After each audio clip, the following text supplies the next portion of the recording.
Alright.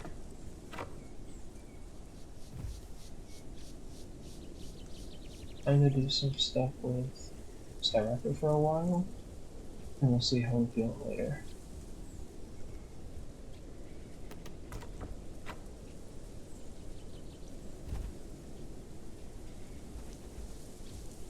No.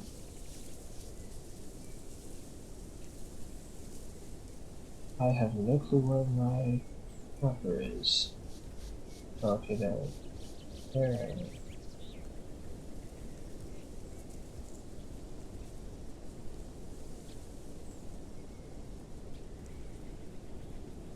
Yeah, it's milk tabs too. I can just run up the cliff and get them up here.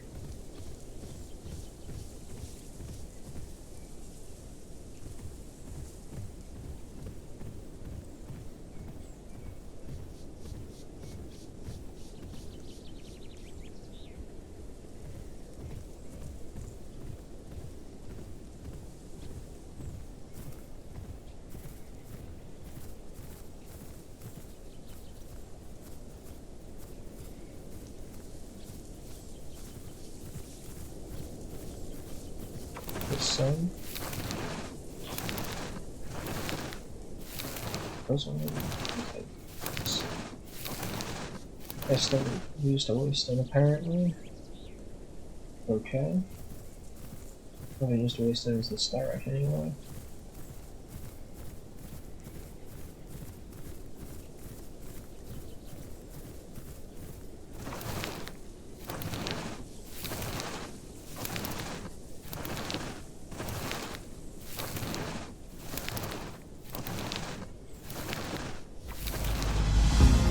Alright.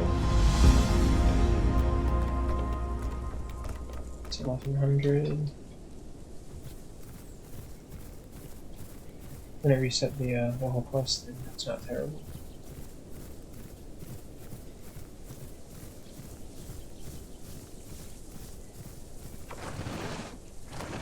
Means that I get to do more here.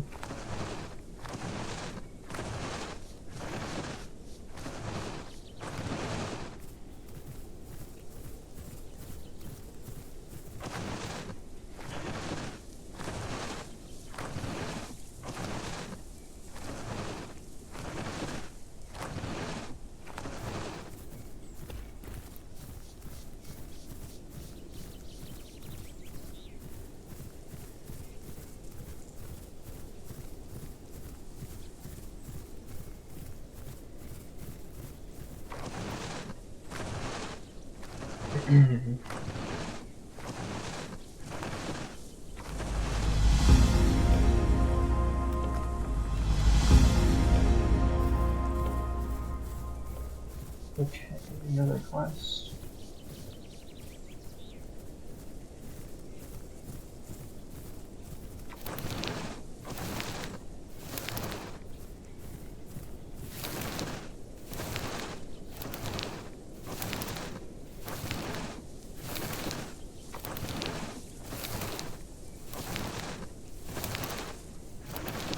There's a lot of bump mushrooms right here.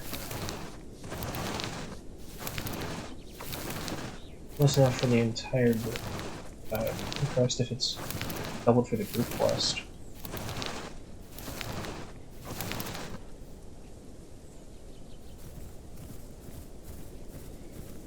I remember there are flowers back this way. I don't know how many though.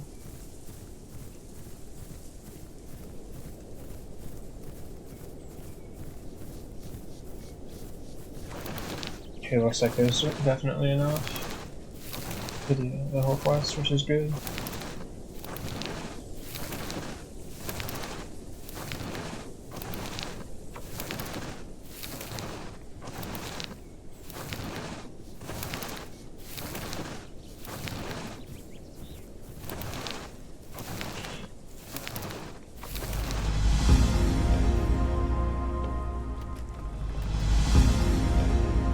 Also, I do know that I can just kind of wait to collect the quests for a long time and then do all the growth at once, but I think it's just more entertaining to do it this way.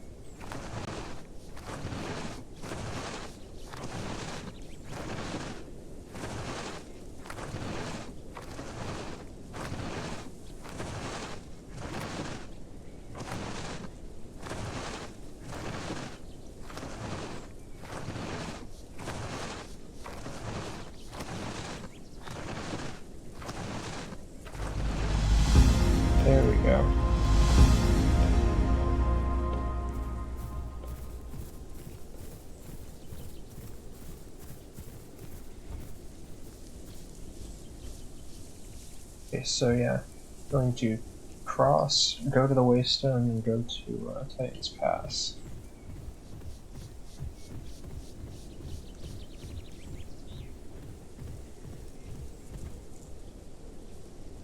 I was gonna say, there's no way that I can't fit through that. I fit through it before.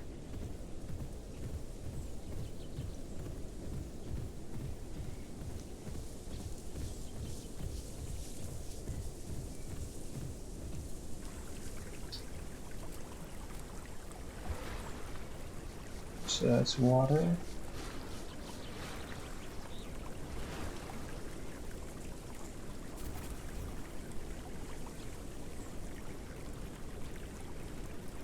And across I go. Okay, yeah, there's a way up right over there. Or should be.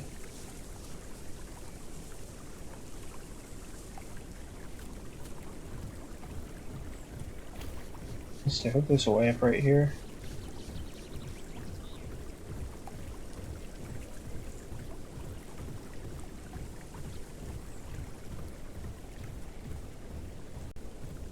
Okay, there is. Good.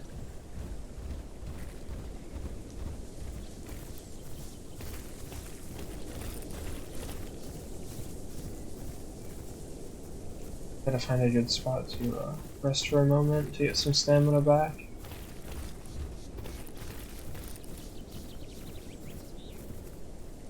Because most things that aren't semi-aquatic have a really hard time with swimming.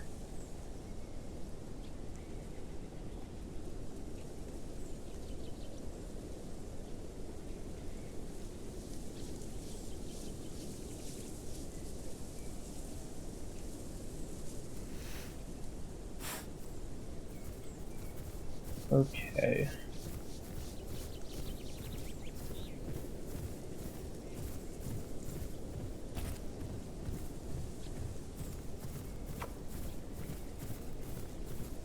This server is about to restart, okay.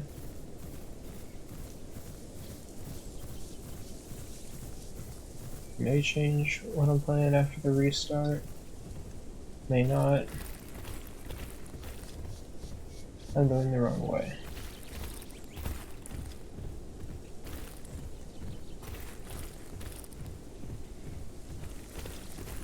But, hello Downsy, how are you today?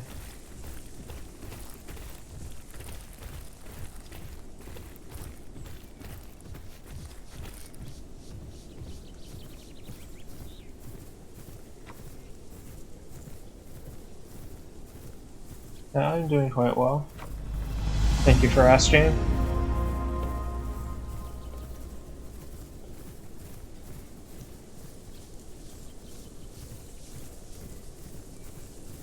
Just heard something. It's definitely something really small and quick.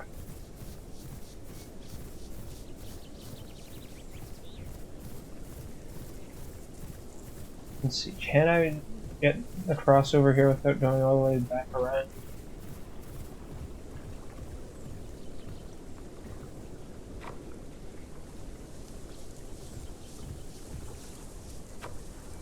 There you go. No, I did not, okay. We'll find and use a waystone. I didn't get all the way to the waystone yet.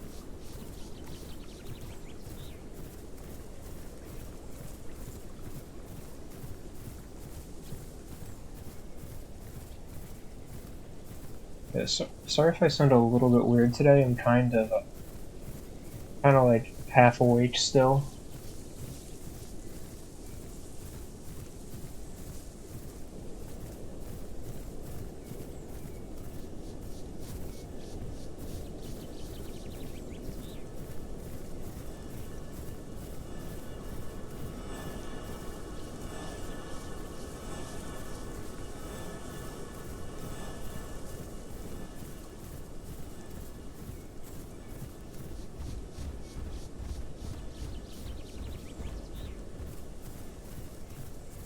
Oh, so is the audio all good? Can you hear everything?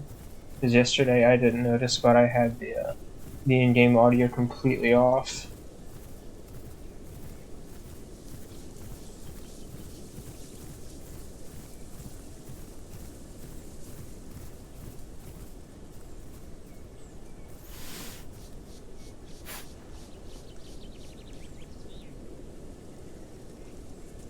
Just to get more stamina.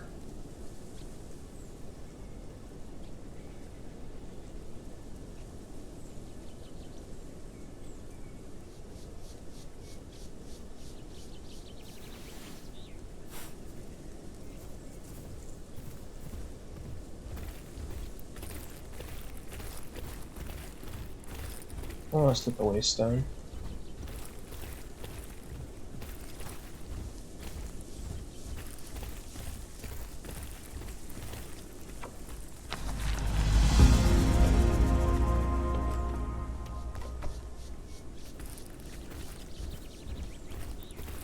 Yeah, that's why we do the waystone quest if we can, because it gives a ton of growth.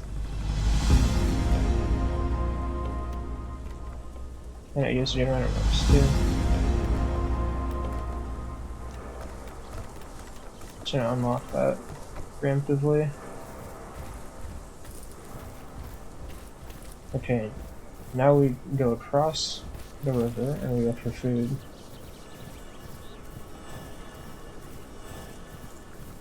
Before you hit adolescent as a dinosaur in this game, you get well, you can actually see food from food quests on the map. I like that they put it in because it gives newer players a chance to actually, survive if they can't find food or don't know what to eat.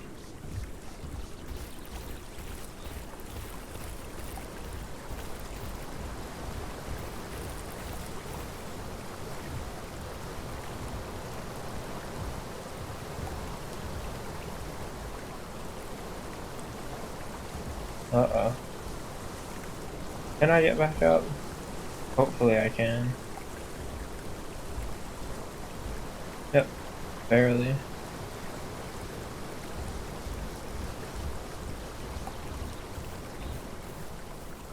Yeah, that's the salt rock that I just passed.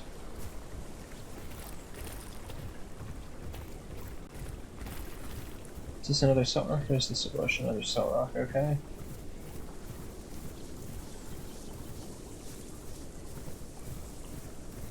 Salt rocks really aren't worth it unless you're actively starving because they drain your water so fast.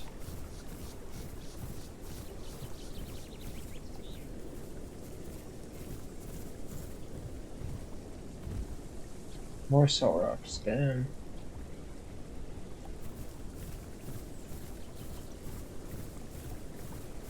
I should get some stamina before I run out.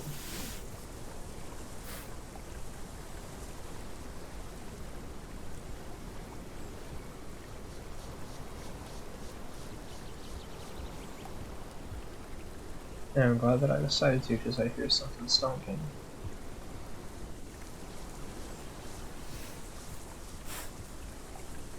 That's a baby Spino, okay.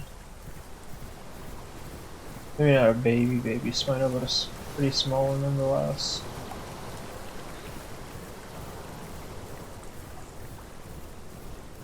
I don't have much to worry about with styrac against a small Spino.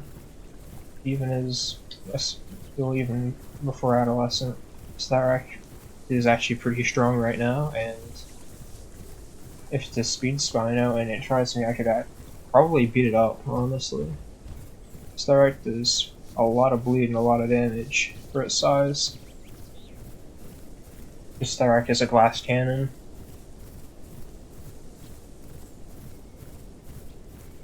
Can deal good damage but can't take much damage back.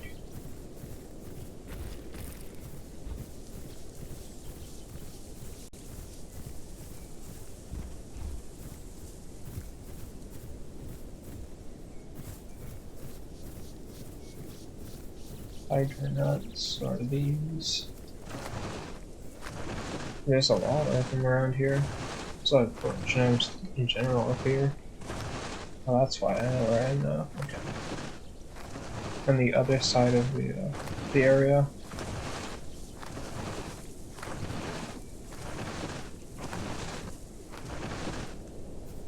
I was gonna say that might actually be a food bush right there. It is, which is nice.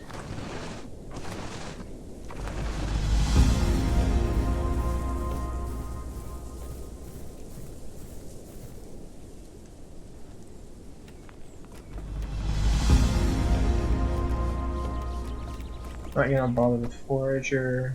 Starter doesn't have anything under voice.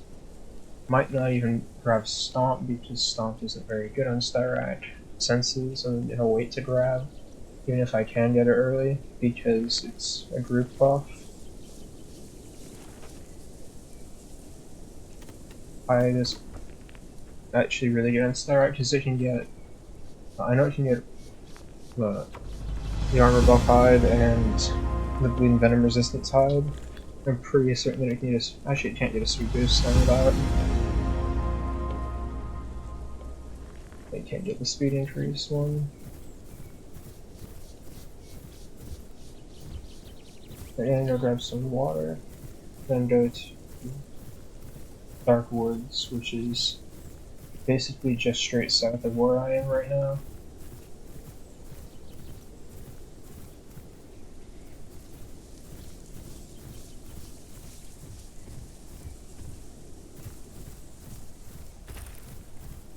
I just like Darkwoods for questing, especially as small stuff, because there's a lot of places to hide.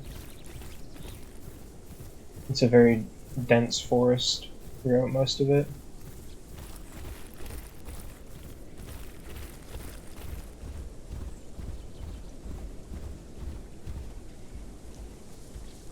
Yeah, I figured the server would be almost done, because most people come here. Or rather, most people go over there and into the crater.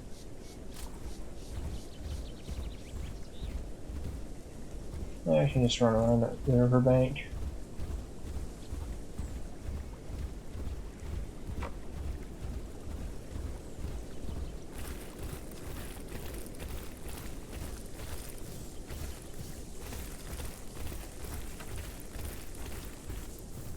Minutes until the restore, okay. So I should probably think about finding a place to hide. Darkwoods is fine for that anyway. Only a bar away from Adolescent too, which is not bad at all.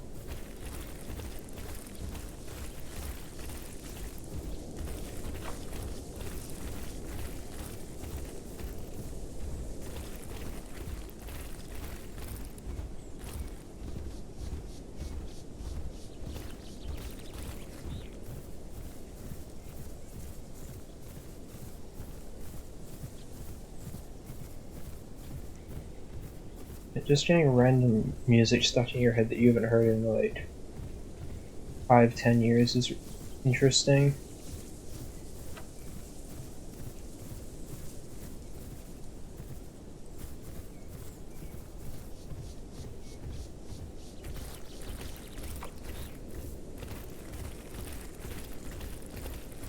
But yeah, it's probably time to server hop, considering the server's about to restart.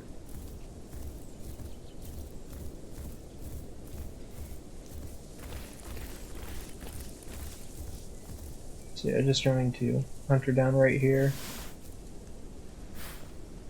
And safe log.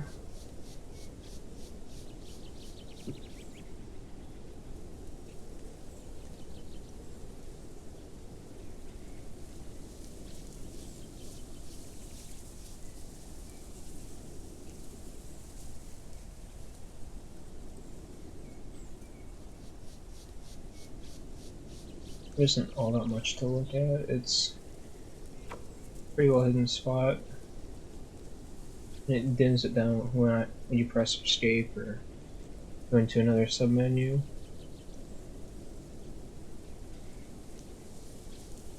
I'm just waiting a couple seconds more. Then it'll just be a server hop.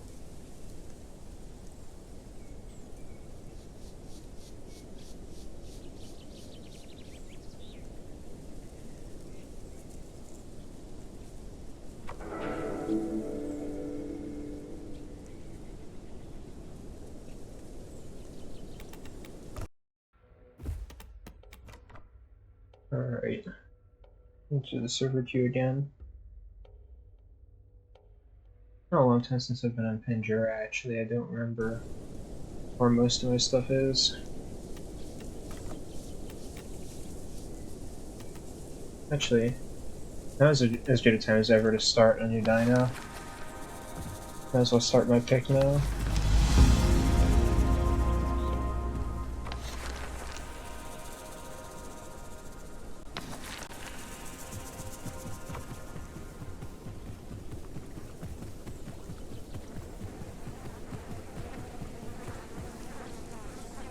I say I am glad that they fixed Pycno, because when Pycno and Packy both originally came out, Pycno, well, as a baby especially, Pycno served out really fast.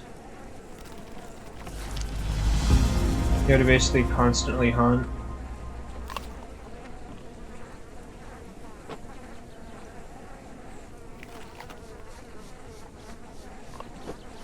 That was the thing till you were like almost subadult. It was painful.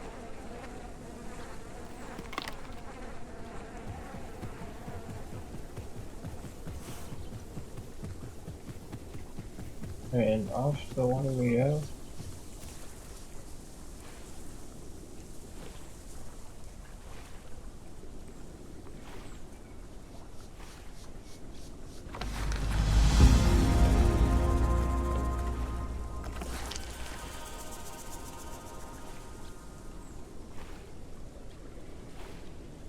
Oh, oops.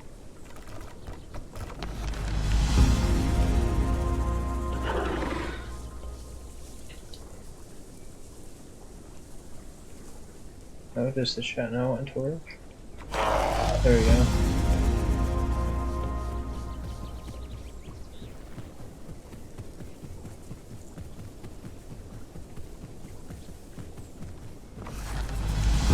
There we go.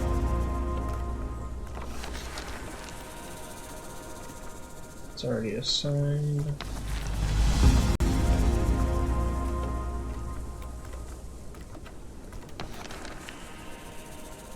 And there we go. So you can't just cut over the water in the carnivore tutorial cave, if you can for the herbivores, because the carnivores have the diving tutorial for semi-aquatics. Because there are 3 semi-aquatic carnivores and only 1 semi-aquatic herbivore. And Judy. I can get tail stuff. I can get charge already, wow. I thought that you had to be like sub-ult for charge, as usually you do, but Pycno is special for that, I guess, which is cool.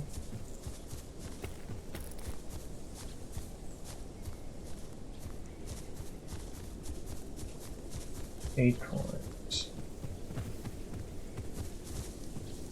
Acorns, there we go. Normally I would just drop off of that, but I'm playing Pycno, and Pycno absolutely hates fall damage, which is surprising considering one of the best things to do is Pycno, especially against large stuff, is to charge it off a cliff.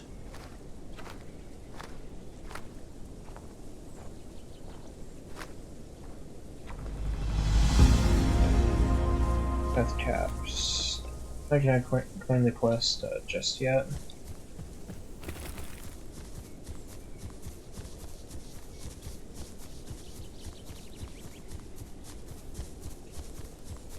The death caps are back up this way.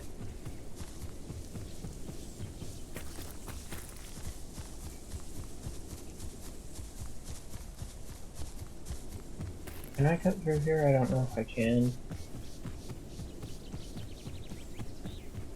I think I can. Oh, there's a critter burrow for that quest. I'll just pick it up real quick.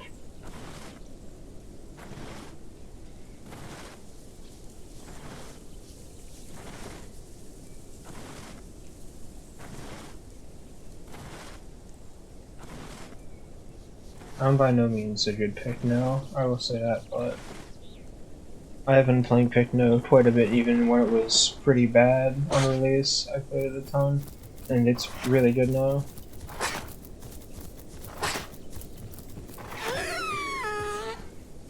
Yeah. You don't have to eat them for that quest, you just have to take them out, which is good. And eating them doesn't make them respawn faster anymore for the critter burrows, so that's nice. Can I get down there? No. Okay. Guess we're going all the way back around then. But yeah. I'm definitely not a very good Pycno because I haven't really been in too many situations to practice with it. And I definitely haven't been in a group play with it, which is where Pycno is quite solid actually. But I don't know, Pycno is just good, especially stamina Pycno. Because this Pycno is a stamina Pycno, it doesn't have horns and it's got a very blunted, rounded head, as you can tell. Stamina is the easiest one to teleport, but stamina is also the one that stamina has lower damage, but it has more stamina. And the stamina is definitely noticeable. It makes Pycno much more survivable. Even though it already is very survivable, it makes it even better. And as someone that generally doesn't focus too much on, combat, stamina Pycno is really nice.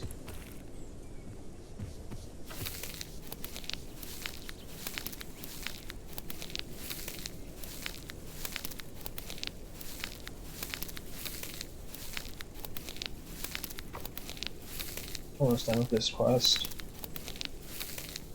Hopefully I'll give bloodstones next. It did, nice. I was going to wait to claim those, but brain said, nah, you're claiming those now. Oh well.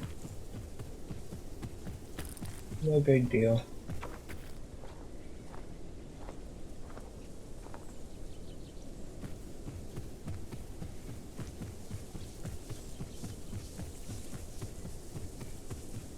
One thing I will say, right now you can quite literally just run around as a fresh spawn juvie, do a whole bunch of quests, sit in your home cave and claim them all, and then just AFK for like an hour or two and you'll be full grown if you get enough quests done. However, that's not going to be a thing next patch because they're removing quest storage after death. Which is kind of a shame, but I understand why they don't want it. Like, it's only been around for like a month and a half now, and it's already very useful.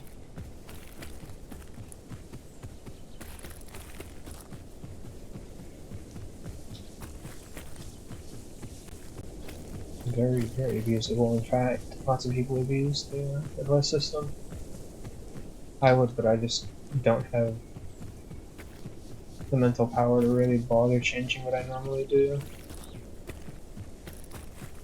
Even if it's something that is better in the long run, my brain's like, that's too much work to change what you're used to. You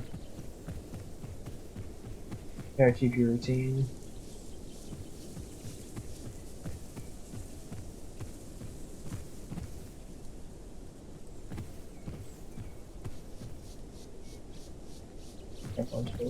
There we go.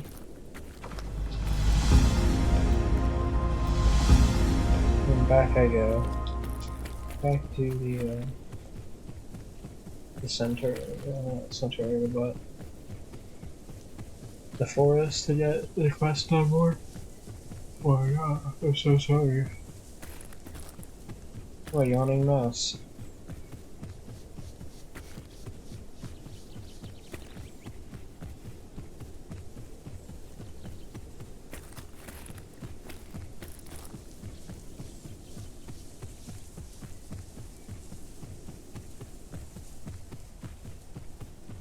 Once I get a good amount of quests done, I decide to loop back toward that home cave because I'm gonna go up and get waystone quests done after this area, and get the area quests in the other area done. Then probably go to the home cave, then I'm probably gonna start playing Sarco again for a little bit. The ocean Sarco lifestyle. I just find it easier to play Sarco in the ocean.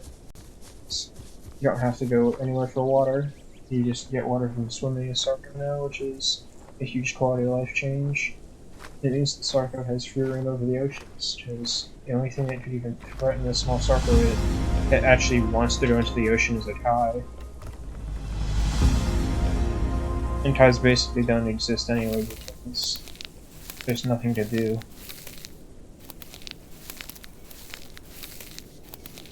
Whereas in freshwater you have Dinotyrus, Suko, and Spino and other Sarcos to deal with, among other things like Meg.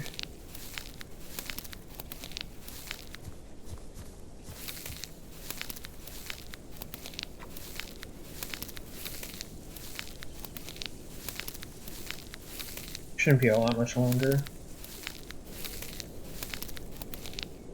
before a bunch of stuff happens. Well, before good stuff happens.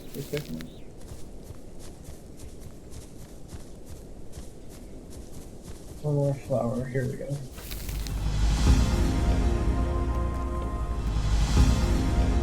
Now I can grab the tail attack,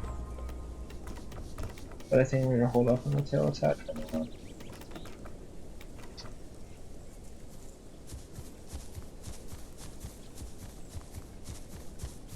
Yeah, that's over there, but I don't feel like crossing the river. At least not here.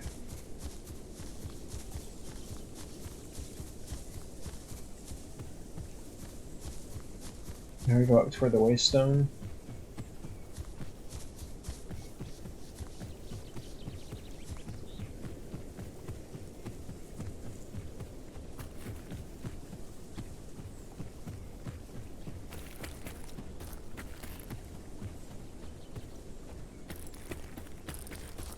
Ooh.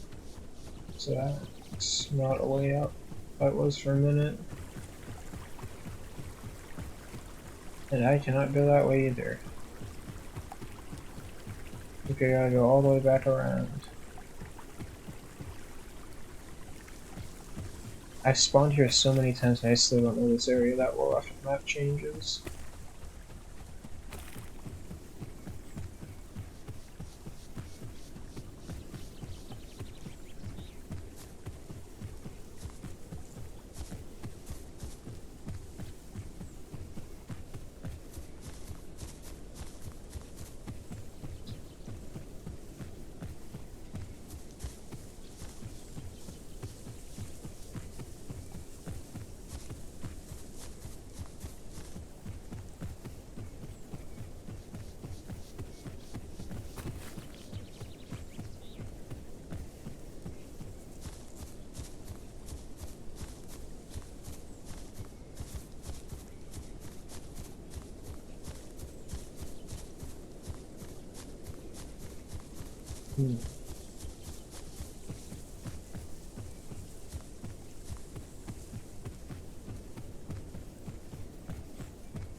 This area is still pretty cool. There's not all that much up here, but it looks nice. Very kind of a weird highland field, rocky field kind of thing. Right, probably get some stamina because Pycno has a very fast trot, and as a baby it has good stamina regen. There's a turtle boat right over there, might as well go get the Didephodon from that before I forget. Well, it's off cooldown. If it's off cooldown still.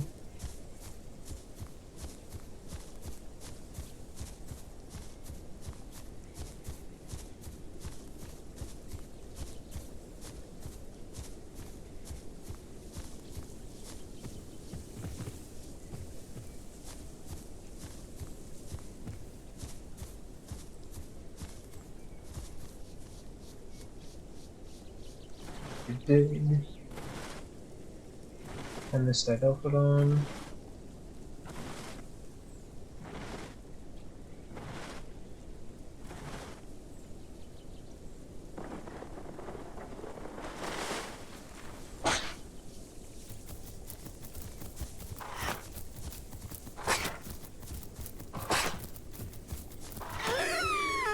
There we go. Need this one.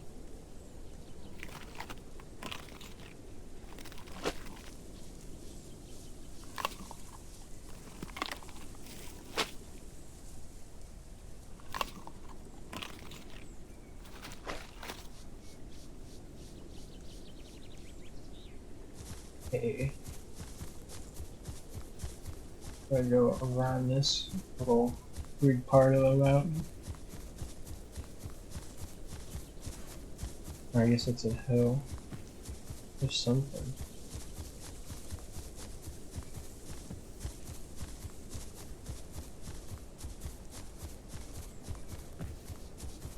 Pycno is also one of only two dinosaurs in this, two carnivores in this game that have passive damage on hit. What I mean by that is, both it and Cerrado, if they take damage, they'll deal damage back. Pentro, Amarga, with two of its own species, or styrac, they all have vocational like damage reflection in styrac. Well, styrac is the only herbivore that doesn't do bleed on its damage reflection. But it's if you hit its head, you take damage. Amarga, if you hit its head, neck, or its back. Pentro, if you hit its tail, its back, or its shoulders.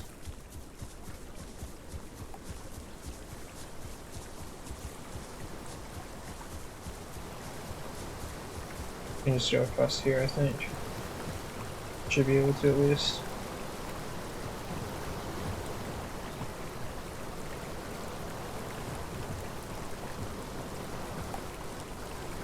Should be able to just waddle up here. Oh. Unless I get bumped off. There we go. I really not fit through that, huh? Okay. That's very bright. Just getting some water, then we're gonna go right to the waystone.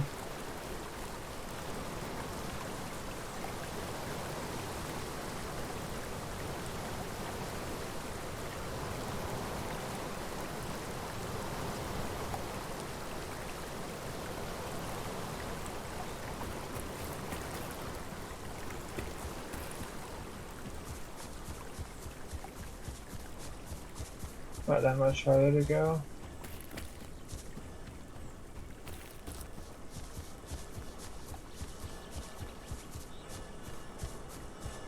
Very noisy waystone mushrooms, or glowing mushrooms.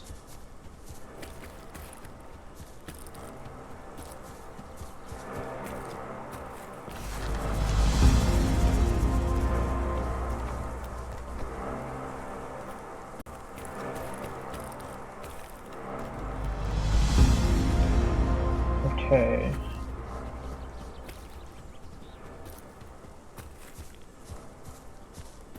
So we're going straight down. Beyond for this Didelphodon burrow.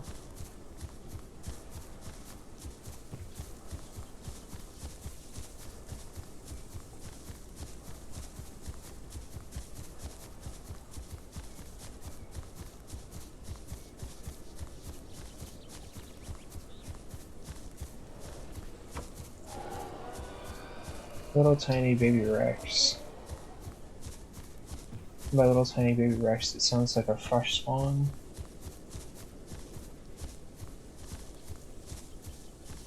No real reason for me to even try messing with a Rex even at that size, because I'm still small myself. Even though Pycno can probably take out a Rex, it's just not really worth the trouble for me.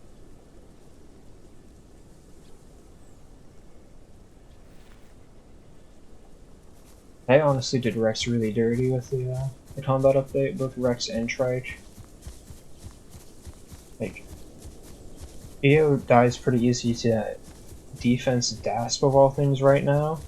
Spino can face tank EO through Sharpened Horns really easily. What else? EO's actually a good speed, it's just a little bit, it's just not tanky enough for what you'd expect as a your 9-ton Ceratopsian. And then of course you have Rex, and Rex is so bad right now that Rex dies to mid tiers a lot of the time. Like 2 Megs or 2 Cerrados can usually take out a full grown Rex. And even Aloe and Super can take out a Rex pretty easy. His Rex just doesn't turn fast enough to be able to defend. want to be capable of defending itself.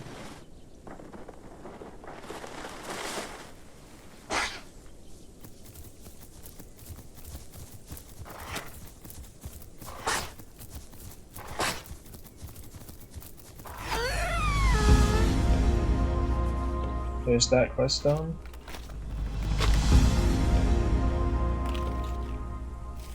Almost 500 marks. Hydronaut, so the quest that I have now. I don't remember exactly where they are in this area. I know they're on the other side of the river, but there's definitely some over here. Actually, I do kinda know where they are. There's some like way up here.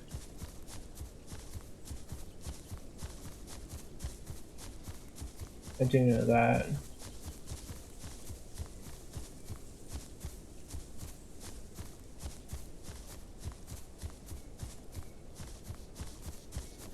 But here's all of the ones that I need. Nice. I always forget that they're right here.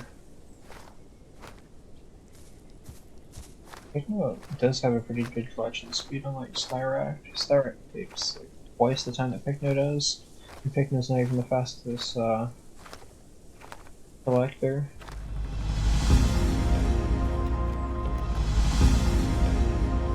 Milk taps aren't that bad usually.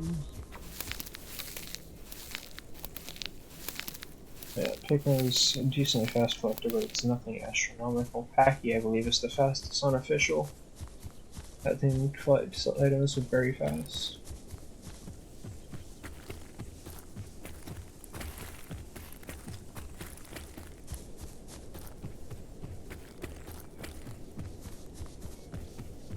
Packy and Pycno are actually both really good solo dinos. Because they're both fast, have good stamina, have charge with knockback to get away or to hunt stuff for damage. And they're both very agile. Packy having its jump and the ability to literally do like a 360 in the air makes it more agile than Pycno, but Pycno has much more raw damage and is much bigger.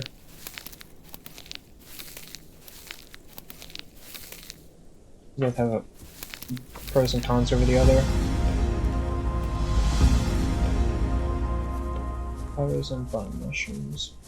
Back up I go.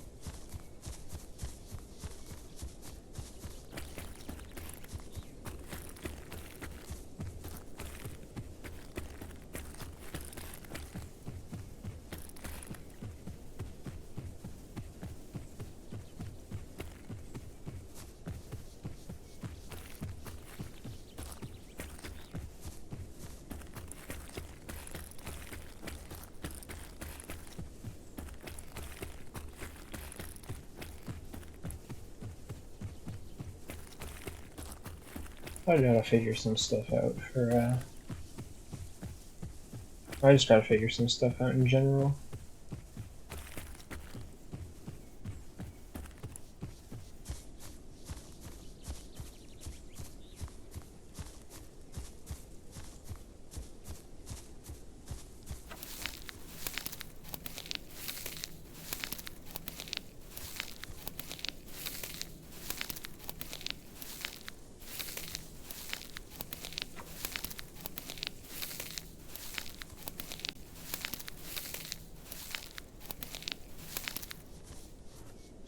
Big button mushrooms now. My voice is kind of going weird today.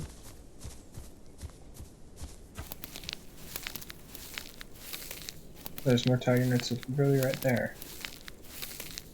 Okay.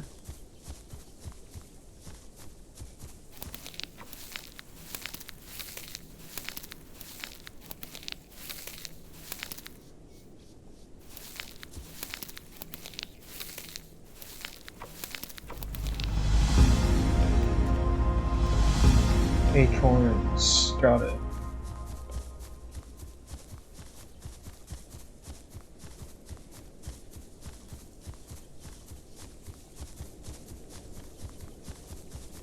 Acorns shouldn't be too bad. My case in point, here's a bunch.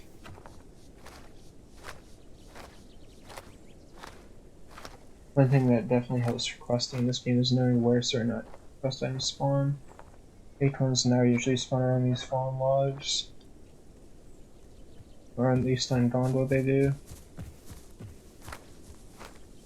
Milk caps spawn around trees and forests, usually. Get in there. Right now, to the home cave.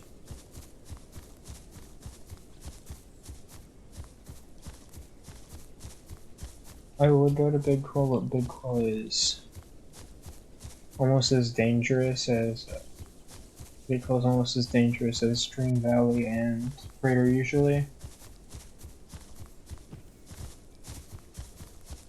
It's a juvie spawn. There's a bunch of people that hang out around there around salt flats.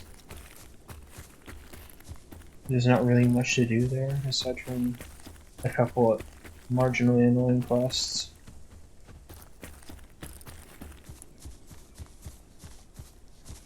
I thought I heard something for a second there.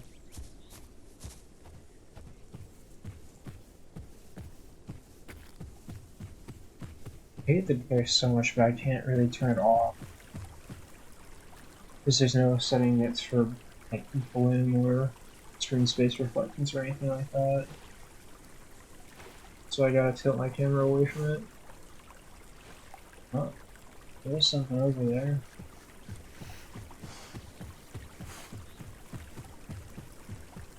It is a baby styrac. Even under the water, that's bright.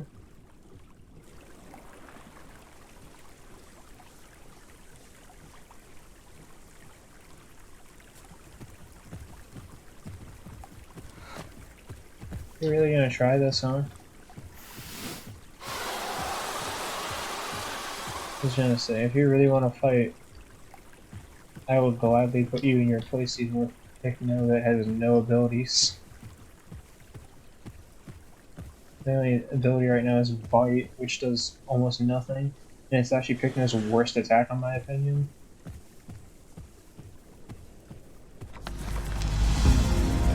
The reason I consider Bite to be Pycno's worst attack is because it has such slow, there's a long cooldown between each use. It's like full 1.5 seconds per bite. Right. Actually, gonna wait this. I'm actually gonna go toward Big Quill to get this growth going. So I want the growth buff to wear off.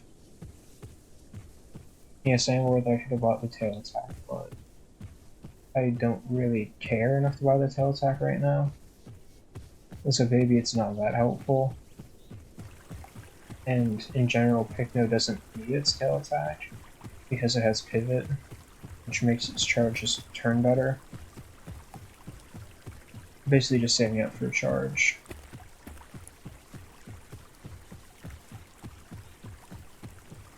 Charge, Lawyer Hunter, and balanced or a balance for the tail slot. What else does Pycno have? I guess Headbutt maybe? Those are really what you want to focus on for getting unlocks.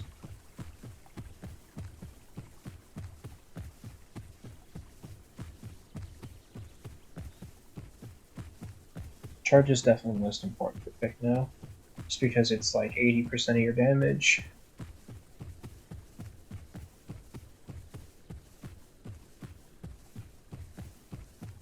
Because as I said, Bite does pretty mediocre damage and has a long cooldown. Tail Slap doesn't have that long of a cooldown for the Tail Slap. It doesn't deal that much damage either. And of course Headbutt does slow damage, but good knockback. And it's just trying to be a utility button. Also, Pycno is one of the few things in the game that can relatively safely try and get stuff unstuck. Because Pycno's Headbutt can knock things out of... what's it called? Pycno's Headbutt can knock things out of tight spots. If there's a hole in the floor that you get stuck in, something like that, Pycno might be able to get you out.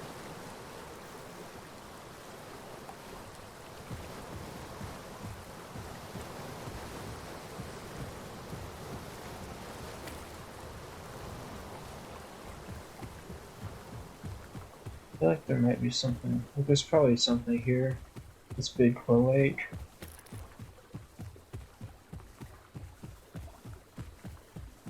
Case in point, there's a baby metry right here. Already dying on too.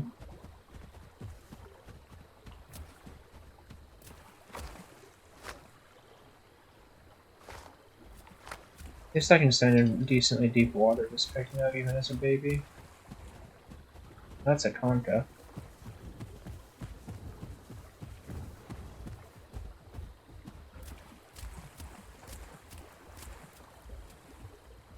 There's a Rex over there.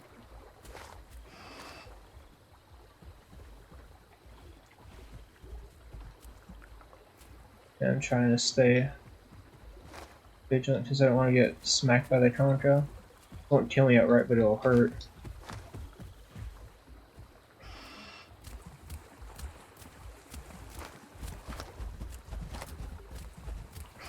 That's a very noisy little metry.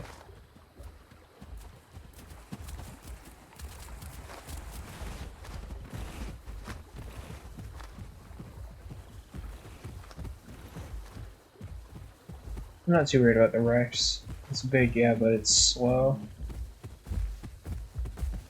It's a DAS. I didn't even see that that was a DAS. I thought that was a small Rex. Doesn't seem to really care that I'm here though, which is nice.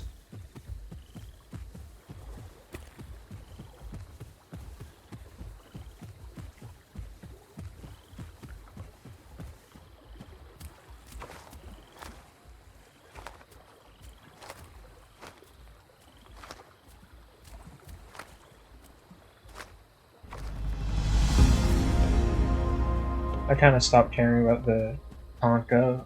Not even 5 seconds after it came onto shore.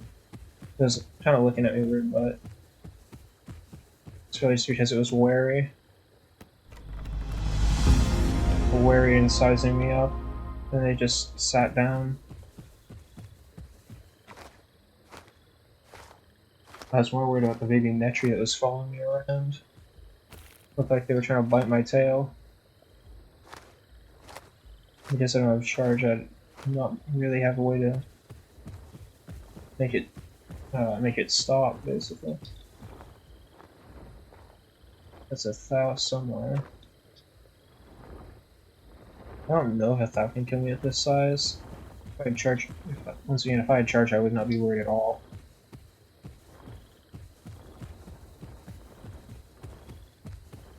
Pycno's charge does a pretty solid amount of damage. Or rather, it is Pycno's only real form of damage.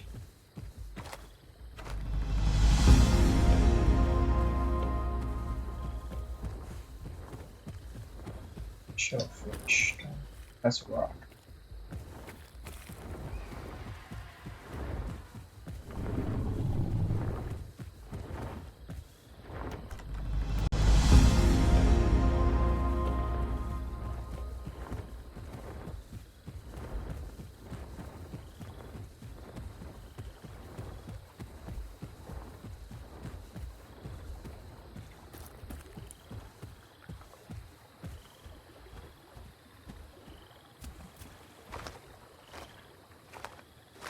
Probably be a little bit more cautious, but the water is very shallow here, and I'm not too worried about the sarco because either it charges up a crushing bite with a lunge, and I can hear it coming, or it has a harder time actually getting me with its normal bite or ripping bite.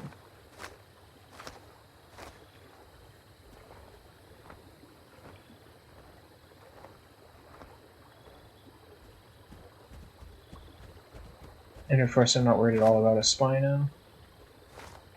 I'm not that worried about a duck, because they're both slow on land.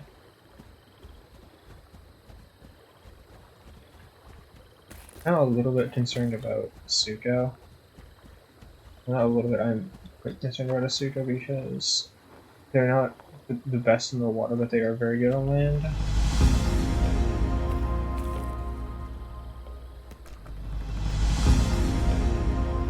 Okay, succulents now, which are mostly on the other side of the lake.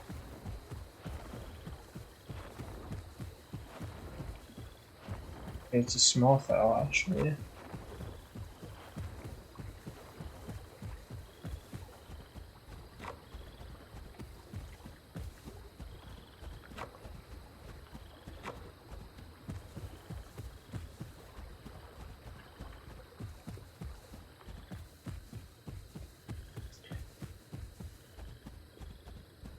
Round and around the head goes. Where the thoughts stop, nobody knows.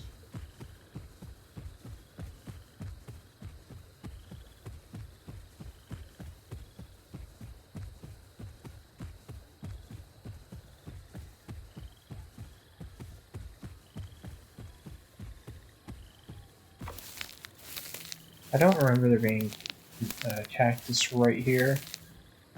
There's the baby tree. That's what it's trying to bite me or not.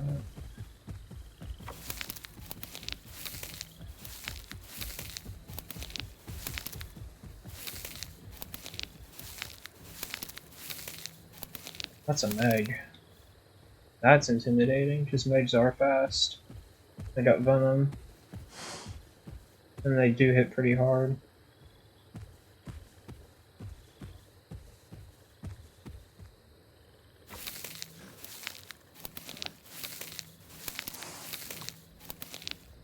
Doesn't sound full grown, but it looks pretty close to full grown.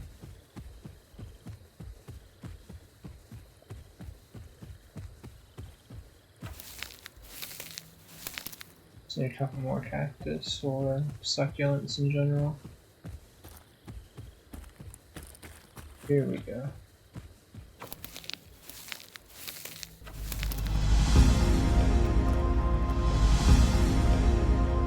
Right, back to the home cave now with its Pycno.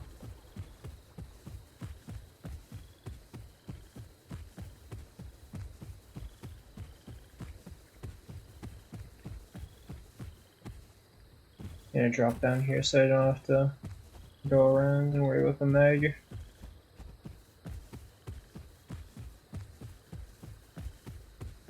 I don't know if I'm faster than that Meg at that size or this size, but I know for a fact that it can't run me down unless it gets a couple bites on me.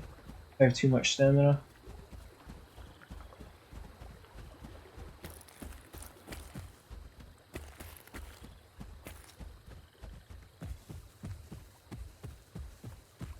That is definitely another thing that Pycno has going for it for solo survival is it's got the ability to pick and choose its fights pretty well because it has a lot of speed and stamina.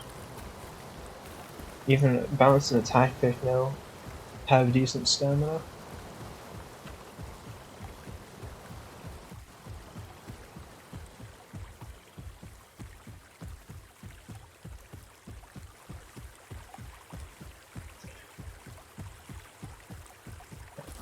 A lot of people consider like speed, agility, and all that very similar, but I consider like speed, endurance, and agility very different in terms of combat and just general mobility.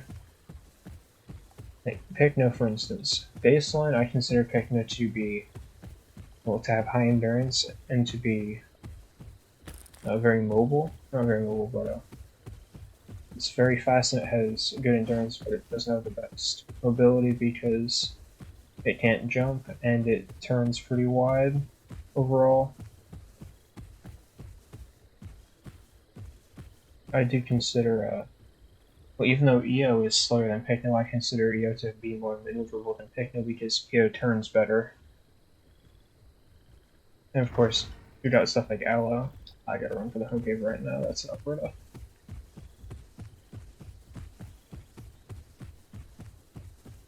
Doesn't matter that I got no stamina, I gotta go.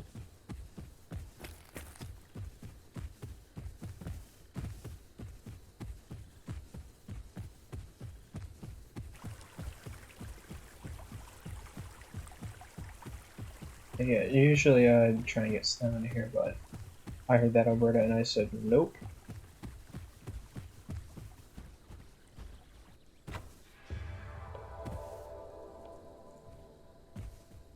Alright, time to switch off to my sarco.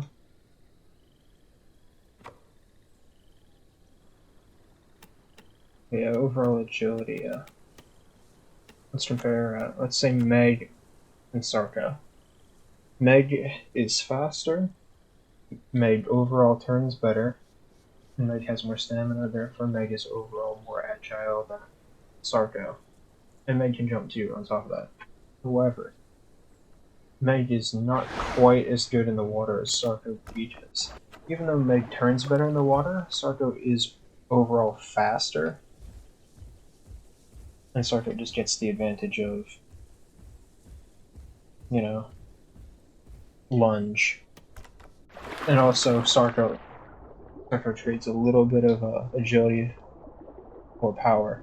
Whereas if you compare Sarco to every other semi-aquatic except for Meg, Sarco has a huge agility advantage in the water, and is actually faster than every other semi-aquatic in the water, if it's full speed build. Is the Sarco full speed build? Oh, no, it's not. I should have thought that skin. Oh, yeah. Oh. Glossophobia warning right here.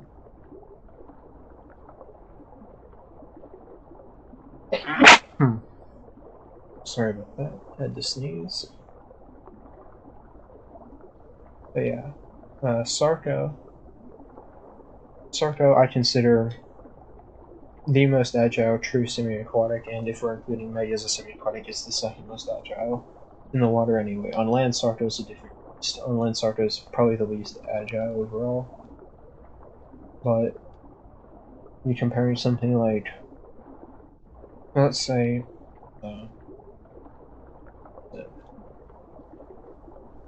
bird's failing me.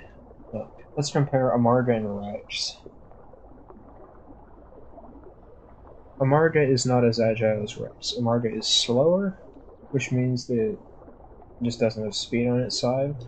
Amarga turns just about as wide as Rex, which is a shame. Which means Amarga can't really outmaneuver Rex.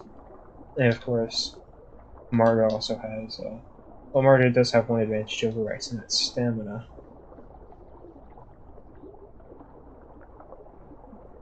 But good luck actually using your stamina as Amarga. Unless you spot a Rex from a mile away, there's no real way that you're getting out of that alive. Unless the Rex is really dumb, or the Rex just loses you somehow.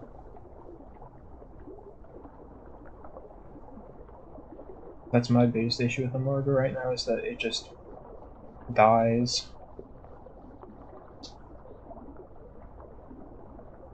Thankfully, Amarga is getting a huge buff in the upcoming second part of the combat update, where it's getting its well, its stomp is going to be able to be used while moving. It can't sprint while stomping, but it can slow walk while stomping, which is very useful, because its stomp does a lot of damage.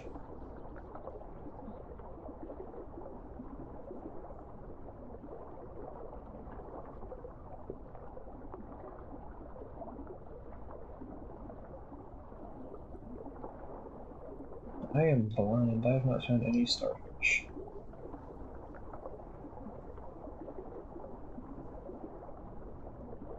Sarco also has way less stamina than it used to in the water, which is sad. I'm back on Amarga. Amarga's getting that huge change, and I think it's getting something else, but I don't remember what off the top of my head.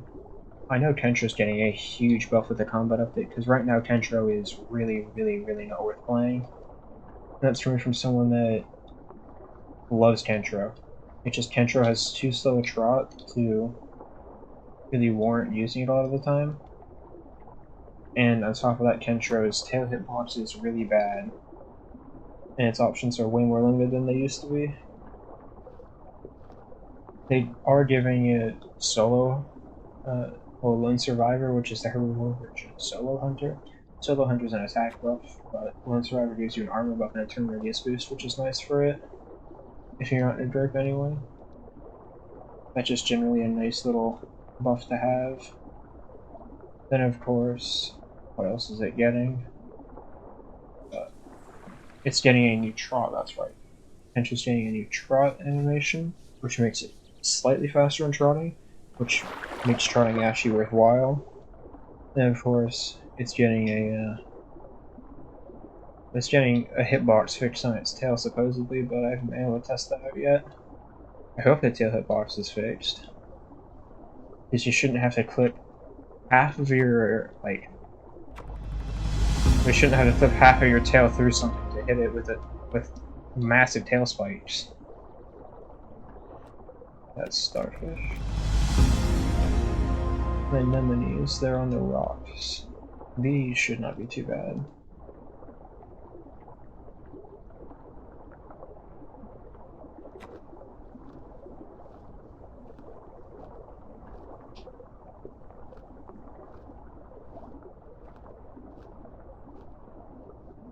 So that's 3.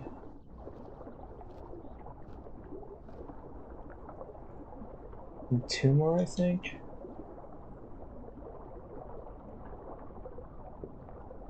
More sounds right. Maybe not, actually. Yeah, it's 3 more.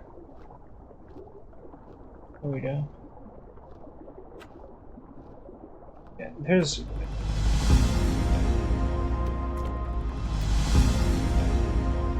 an interesting amount of balance changes coming from the next combat update.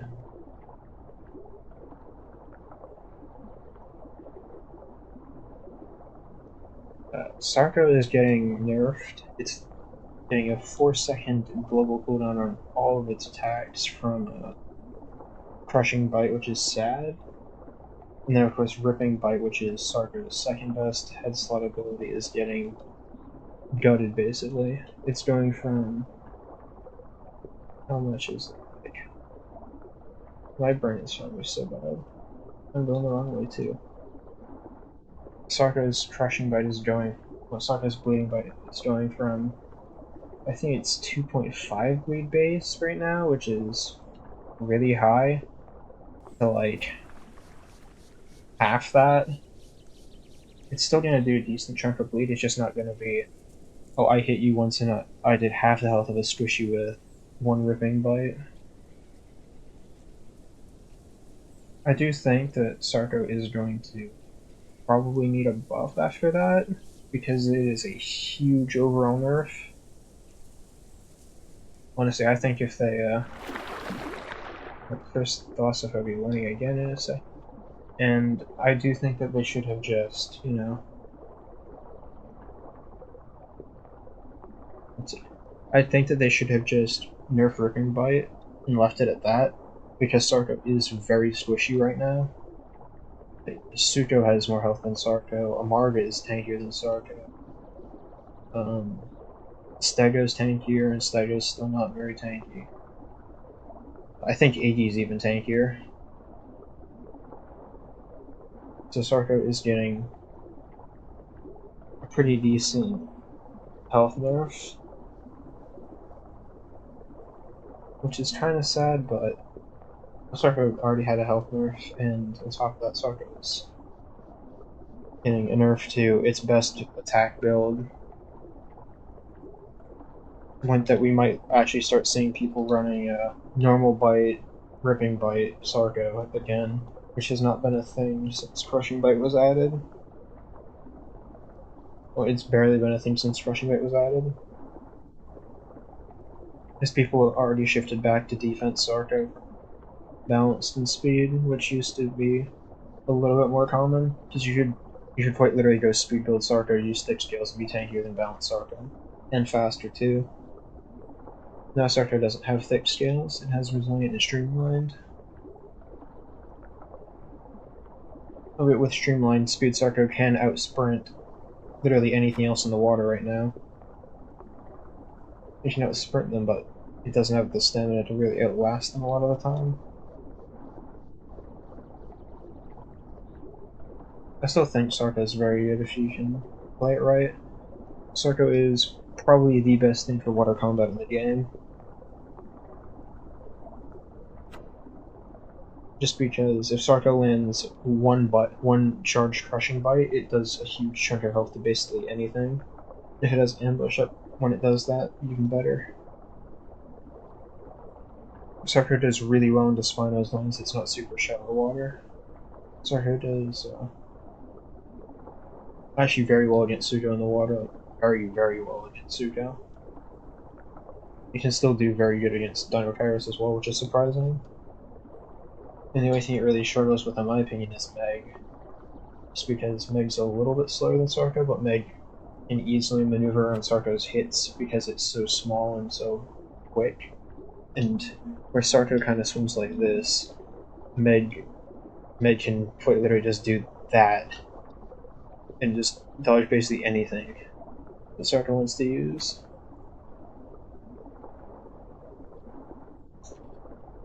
Yeah, I'm out here, that's right. I do know that there is a fishing spot up in one of these. I think it's the lower one, just the lower ones. Got these, edges.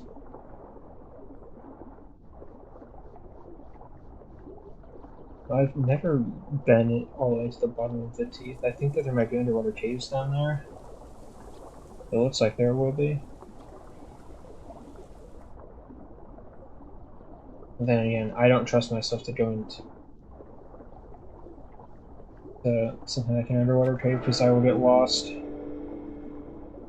I won't just get lost, I'll get lost at like the midway point of the cave, try to turn around like 3 times and end up going in a big circle and just dying of lack of oxygen. Are there fish in here? I thought there were. I really thought that there were. Oh well. Let me get some stamina back for a moment. That's cool. Even as this fresh adolescent Sarco, I can still kind of see my adult skin fading through a little bit, which is nice.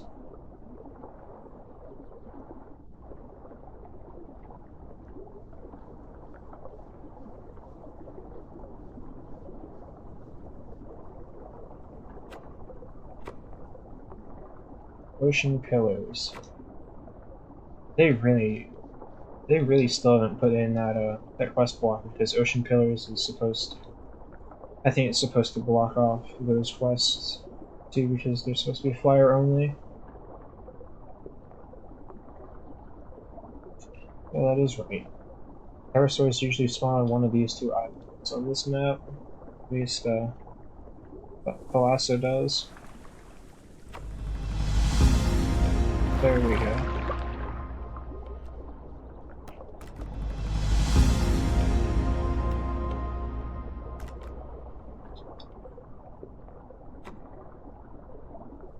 Where am I going now? Okay, I could go all the way down and around the outside. That does sound like an interesting idea. Oh yeah. I'm gonna go the long way, the scenic route around the outside of the map.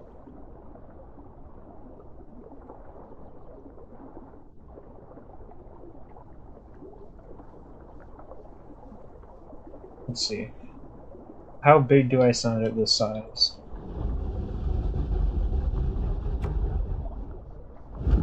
Like a full adult figure. And it makes sense.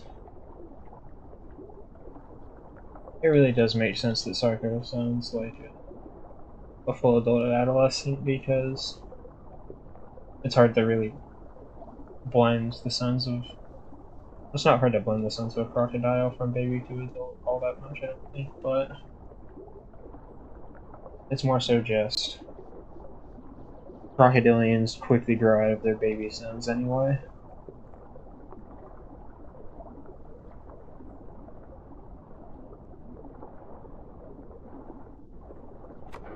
So,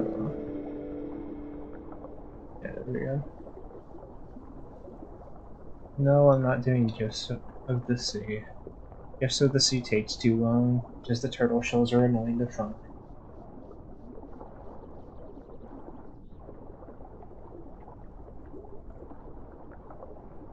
Even though there's a lot of stuff for the quest in Volcano Bay, it's just not worth it in my opinion.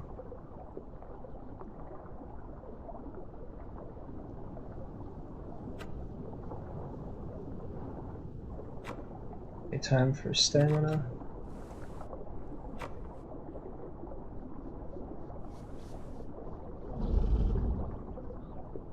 Yeah, Sarco already sounds like a full-grown adult. It did. Thankfully, noise suppression is very nice because my neighbor is mowing their lawn for the fourth time this week. Literally the fourth time in 1 week. I don't understand, but it happens. Like, normally, I'm not a very judgy person outside of people and me just straight up disagreeing on things, but I don't understand the premise of I'm gonna mow my lawn 3 to 4 times a week for the entire summer. It makes no sense to me. Because they hire someone to come mow their lawn like once a week, well, once to twice a week, and then on top of that, they do it anyway. What's the point? It's obnoxious.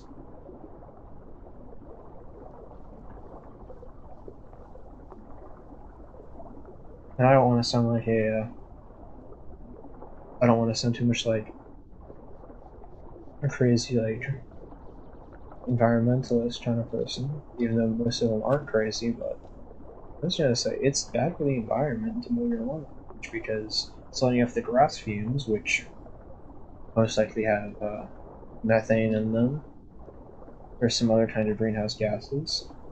This grass is has a very strong scent. It's definitely letting off gas from the lawnmower. It's just a mess. On top of that, it's noise pollution, which is something like no one talks about.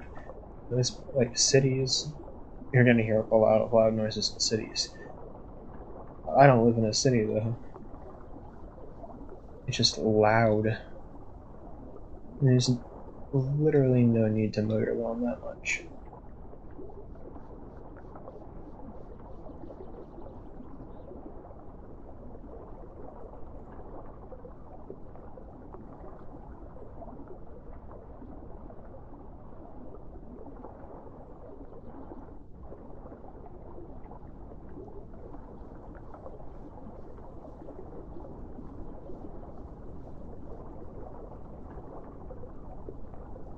Sarco really does not have much stamina in the water. So, I think it's because they actively lowered its maximum stamina amount from what it used to be. Actually, no, they did. They definitely did because a couple of patches ago, I remember the developers standardized the stamina values that everything has. So everything has like, let's say 100 stamina base. Everything just has different stamina drains. So, for instance, Sargo drains stamina very fast, especially on land, where something like Struthy can run for a lot longer.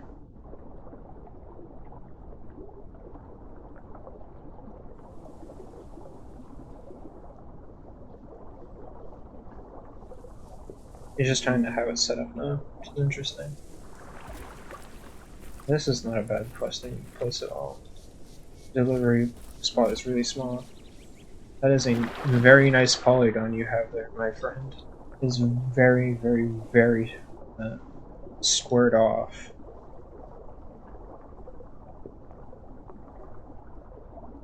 Okay, there's some right down here, right? And there's really no shellfish at all right there. This is the first time I've been in this area. like at all actually, which is a surprise.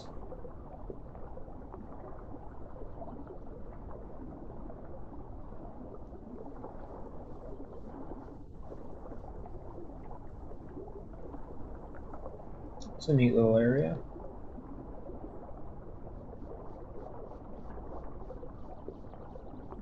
Just again, this is the ocean's basically just a good place to grow some semi-aquatics, or at least most of them, because well, nothing really comes out here except other semi-aquatics and Kai, because Kaiwaikia, you know, they live out in the Kaiwaikia spawn out in the ocean, and it's just better to generally do quests out in the ocean as an aquatic or semi-aquatic if you can keep your water in check, which Sarco and Kai don't have to worry about.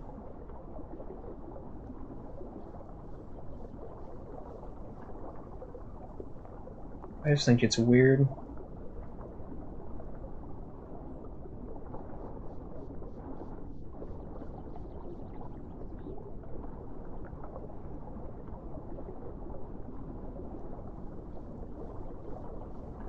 Okay, one moment. Did I do it?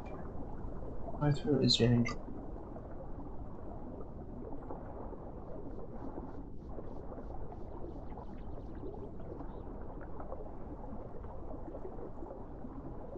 Back up we go.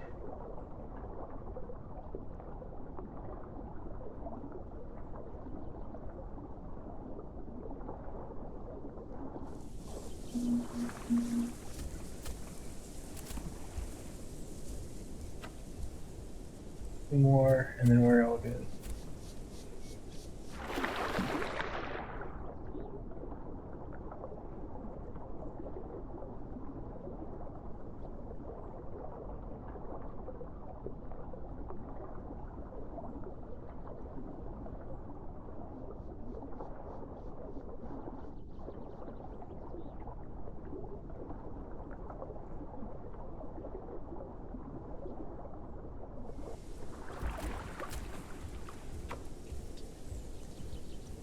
Of course, this game doesn't have a perfect balance because it is very hard to perfectly balance most games, and it's even harder when you have how many, like 30 plus unique playables I think this game has right now.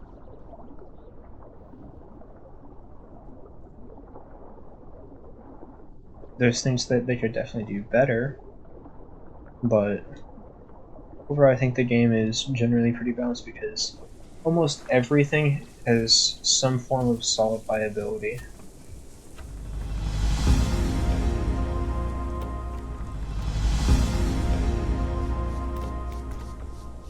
I'm not ready, do I?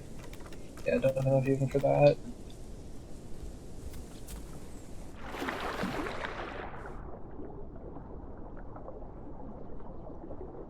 Lake sponge in the ocean.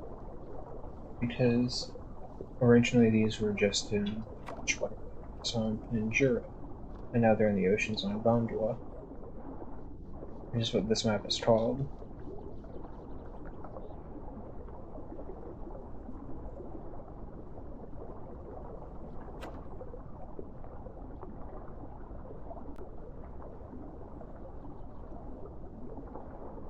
You know, I don't actually know if there are fish out in this area. I think there are. I've never actually been out here. There's a lot of sponge over there. I'm just constantly pretty low on stamina.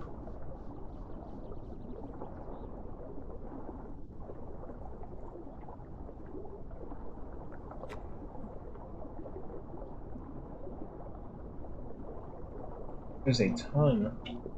Awesome. So the only spots where there aren't, like, or where there are lake sponge aren't massively spaced out.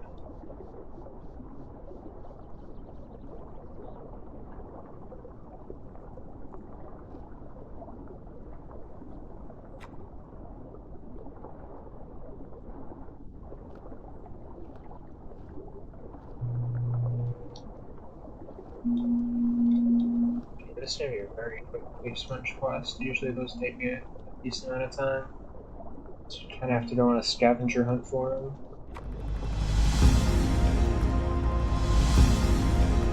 Like bones. Ooh, there's a bone collection quest here. I've seen a couple of bones, but it surprises me that there's actually a bone collection quest here. Right, floating up in the water column, so I can look down and see stuff easier. So any bones off that way. Should be some off this way.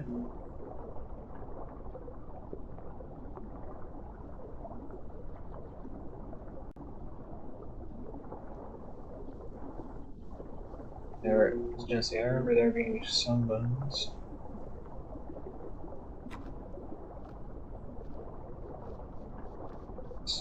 So, 8, and 9.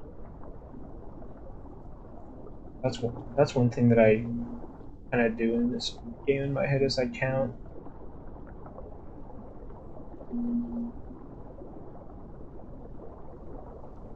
Not really sure why I do it outside of paying attention, but I count the things that I collect. Usually not out loud though.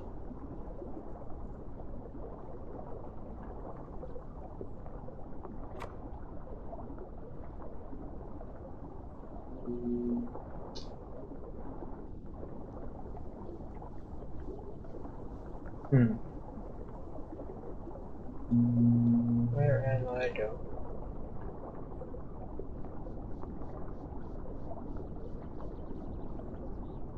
Looking for 2 more bones. So one more pile of bones. I think I remember one being back here somewhere.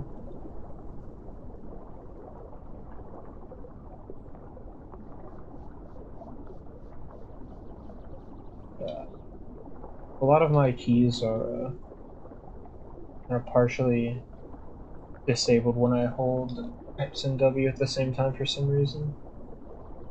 I don't know why. So I can't sprint one looking like that, but it's not that big a deal.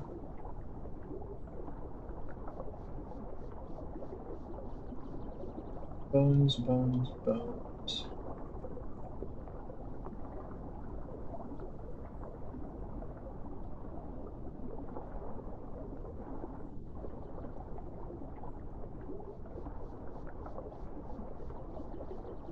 Let's just flip back up really quick. Random group invite. I'll say if you're what's it called? If you're playing a game like this, please don't randomly group invite people. There's very few people like it when you do that. And just random group invites in general are suspicious because the immediate reaction that I have to seeing random group is either it's someone just trying to be a little bit of a pest, or it's someone that is actively trying to uh, invite someone to a group so that they can find them and kill them.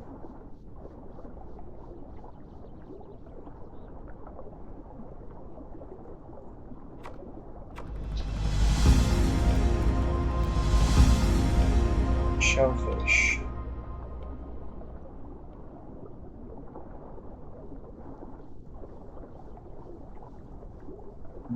Shellfish is probably still not bad at all because shellfish tend to be spawned basically everywhere in these underwater collection zones.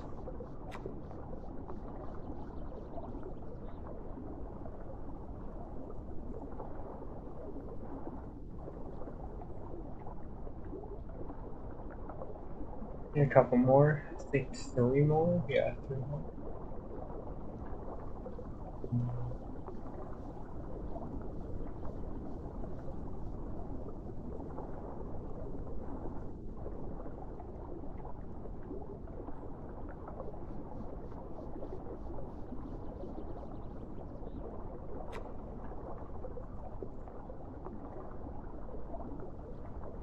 over halfway now.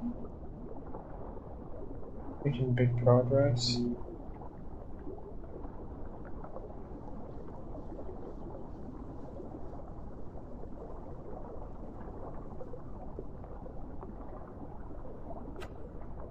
I kind of hope that the last quest I get for this area is starfish, so I can get it done a lot easier, but I'll probably do gifts from the sea if it pops up because there are a ton of turtle shells.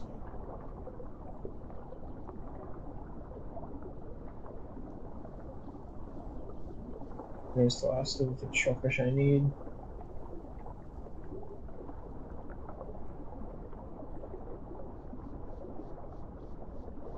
Oh, it is drifts from the sea. I thought that it was just shellfish. I'm blind.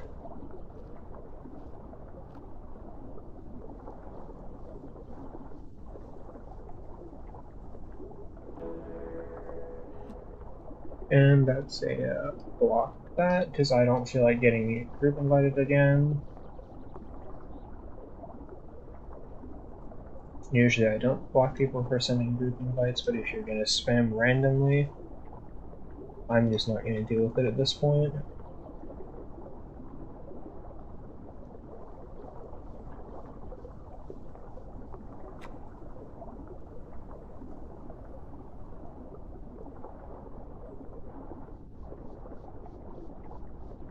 And more turtle shells.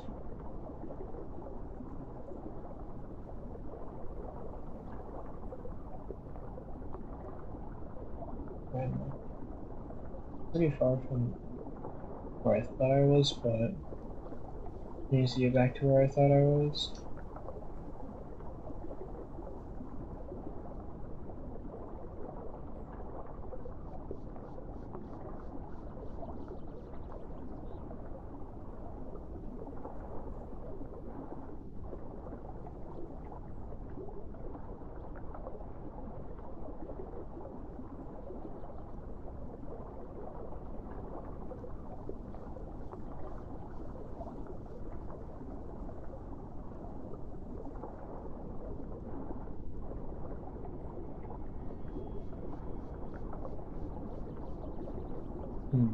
Any turtle shells that I see that needs to.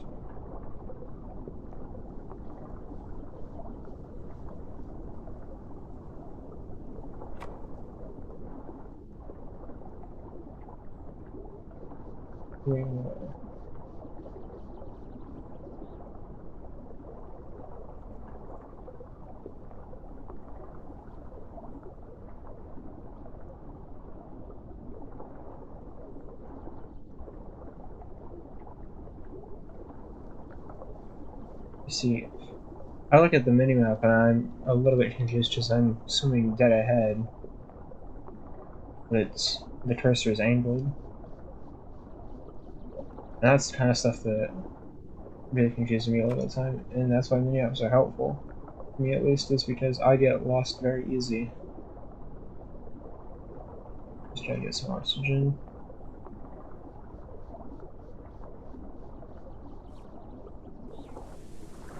There we go.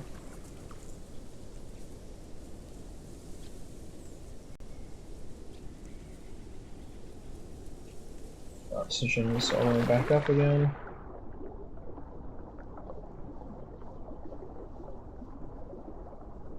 I know that there were quite a few on the other side of this big West Turn-in rock.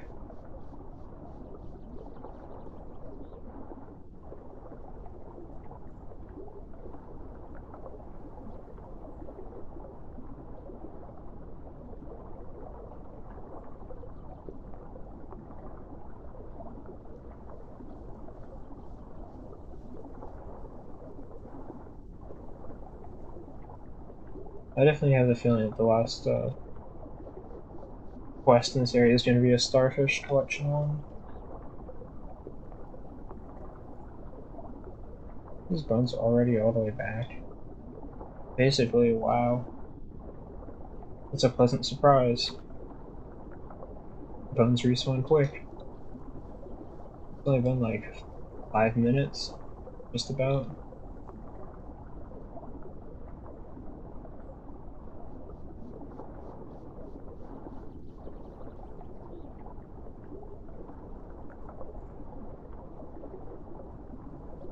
just, you know, look around.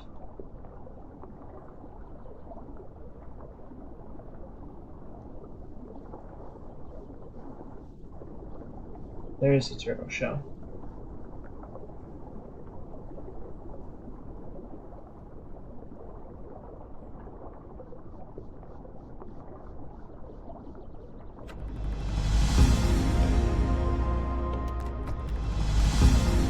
Oh, there is no last quest in this area, okay.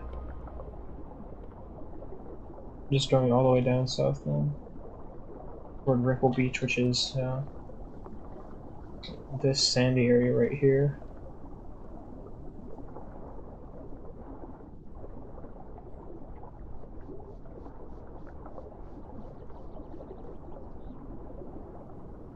I'm gonna try and keep my eyes peeled a little bit for food.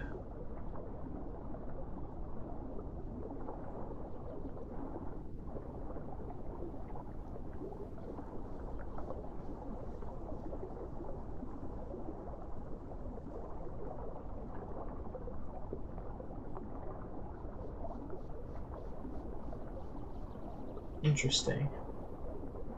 So I can sprint and hold the other 3 movement buttons, but I can't sprint and hold W while holding X then. That's interesting. Yeah, it's definitely something to do with W and X, which is weird, and I don't know why this keyboard does that. Nope, there's all my stamina. But there's food. Let's try to get my stamina and oxygen up real quick. And I'm gonna go for the tuna. I don't know what buff manta rays give. And I'm pretty sure that ocean sunfish don't give any.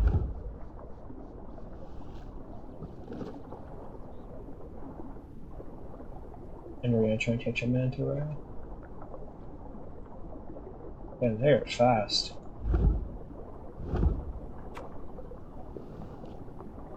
The sweetgrass shell is right here. Interesting. And yeah, I don't know what buffs they give because it doesn't display what the buff actually is. Instead of being a fish buff, it should be a like attack up or defense up or stuff like that for an icon. Here's a turtle shell, which does not fill me with a ton of confidence about these quests. Well, I'm like right on Ripple Beach. Okay.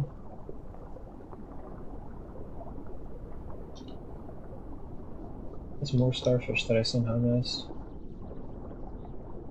6 starfish that I somehow missed. More than 6 even. Oh, glow starfish, that's why. Because they don't count for some reason. You know, they look exactly the same. Even more. There's a lot of fish out here. This doesn't even seem like that bad of a spot to spawn as in. It's like I. Because if you go north, you can go to the Sunken Hoodoos, which have a bunch of good quests. If you go south, you can go down to here. I forget what this is, but I know there's a bunch of good quests here. There's a ton of good quests all over here. And of course, this whole area has some decent quests too. Yeah, some of them are a little bit annoying.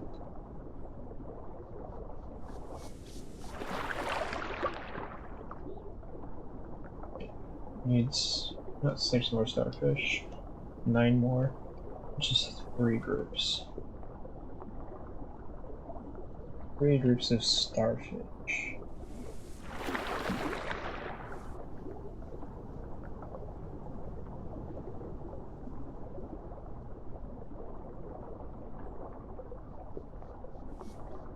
There's some more.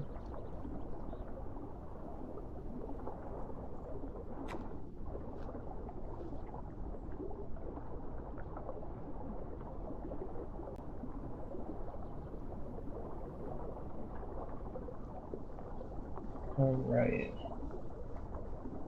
Still looking for more starfish. There's some more right here. I need one more group after these.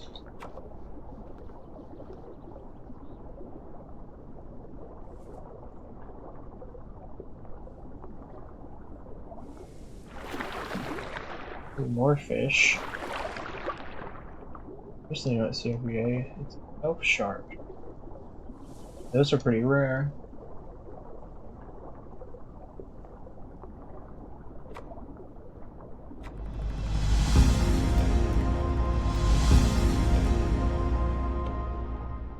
Just finished collecting 15 starfish.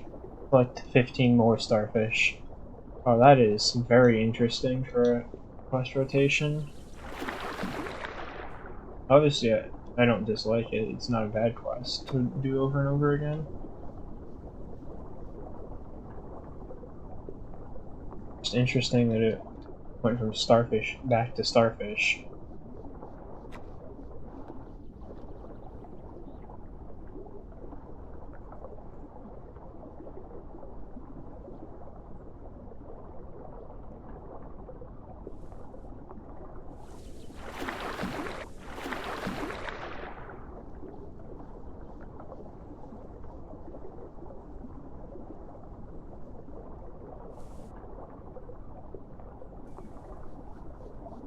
There's some more starfish down here.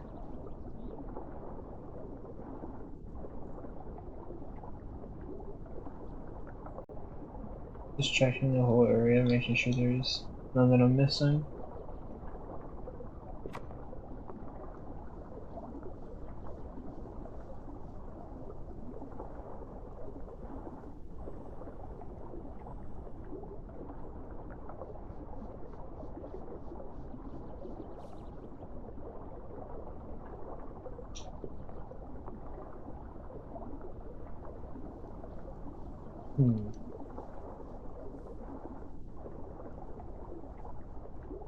Not sure what to talk about because I've already talked about a bunch of the stuff that pops into my head when I play Sarco.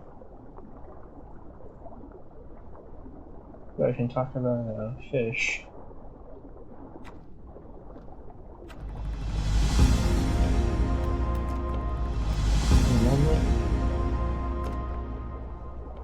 I really like fish. I think seafood in general is really good, but I especially like fish.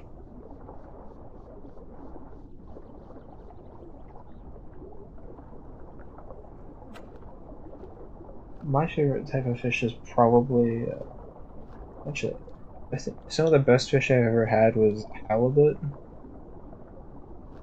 Halibut, I also like cod, flounder, swordfish can be pretty nice too. Actually, so far the only fish that I've actually had that I'm not a huge fan of is salmon, and that's because salmon just tastes very briny to me. And I don't mind it. It's weird. I don't know why, other than it's briny, it kind of bugs me. But there's just something about salmon that just feels weird.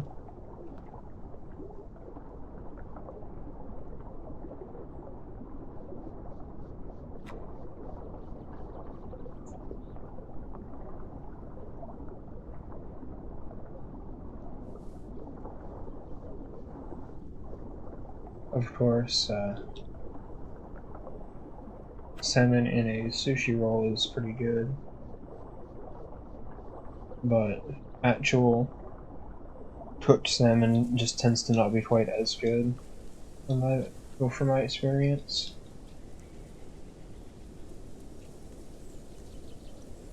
But of course, even though I'm not a huge fan of salmon, I'm a stubborn pain, so I will keep trying to like it over and over again. Just as long as it doesn't make me feel sick or make me sick, I don't care. I'm very stubborn. And by very stubborn, I mean I will try the same thing like 30 times, have the exact same result, and still keep doing it until someone tells me you should do this instead, or have you tried this?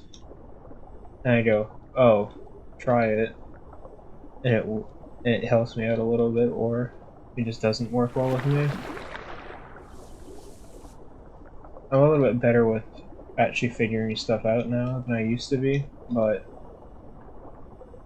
I was gonna say I was a very, very, very stubborn as a kid, to the point of I read that I played a game called Fossil Fighters on the Nintendo DS a lot when I was a kid, and I still do play it sometimes, but in Fossil Fighters Champions, there's an ability that one particular Venusaur has. Venusaurs are what they call dinosaurs. It's called Resurrect. If you knock out a Venusaur with Resurrect, and you don't end the entire battle in the next 3 turns, that Venusaur will come back to life at full health. The issue is your opponent also gets the every other benefit of having a Venusaur knocked out. So if they can last out for 3 turns, they just cause issues, basically.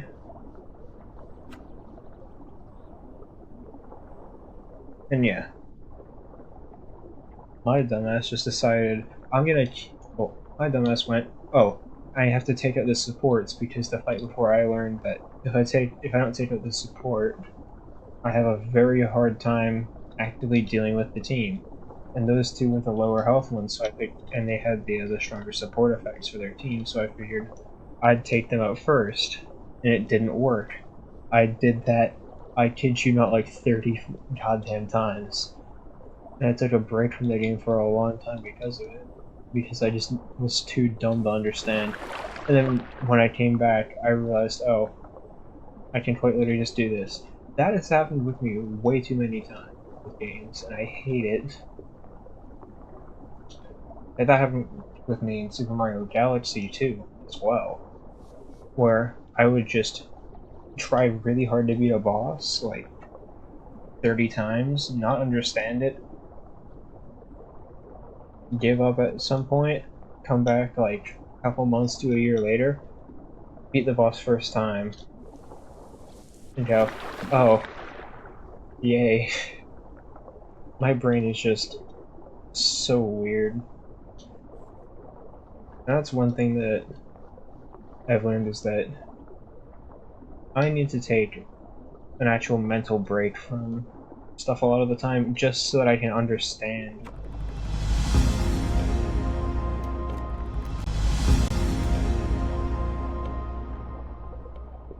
Oh boy. There's a shellfish delivery quest down here. I was kind of hoping for an anemone quest. Oh well. Gee, how many marks do I have? 668. Saving up 1,000 for ambush, because aside from crushing bite, ambush on Ivory is Sarco's single most important ability, is it can almost double your damage output if you get the first hit. And Sarco has such a solid amount of speed both inland and on the and in the water that it can, just kind of beat stuff up.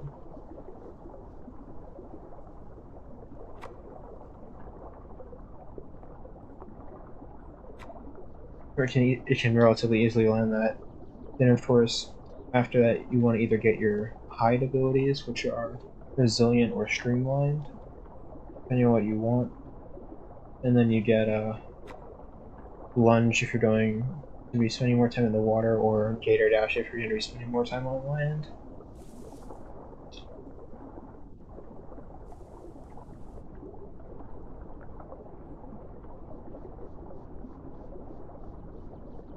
Where Sarko's head sled abilities are currently its most important, then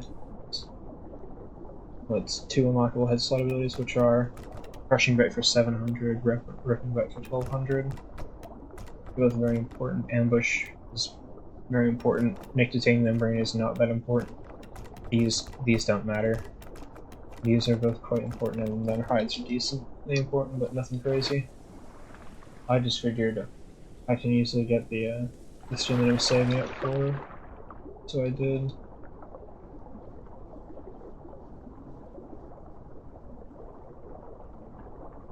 Because I'm not really planning on fighting too much.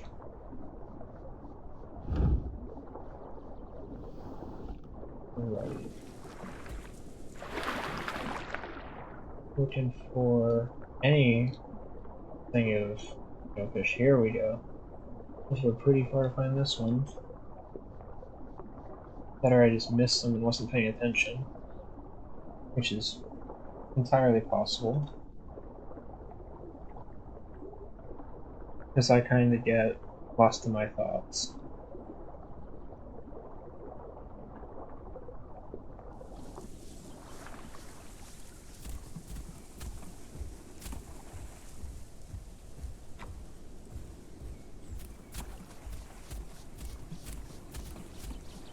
You know, I confuse myself so much because I like talking to people if they'll listen, and I like hearing what people have to say a lot of the time. But I don't like to spend an overly massive amount of time with those people. It's just a part of being an introvert, and I am pretty antisocial, just generally because of my my Asperger's, which is high functioning autism. It just makes conversations a lot more awkward for me, and it gives me social anxiety because I feel a lot more awkward and I don't understand stuff and I get confused. People have to explain things to me like 4 times over sometimes because I just don't understand.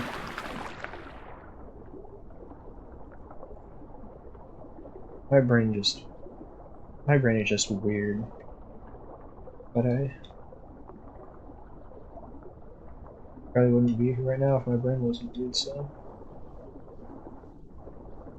all goes well.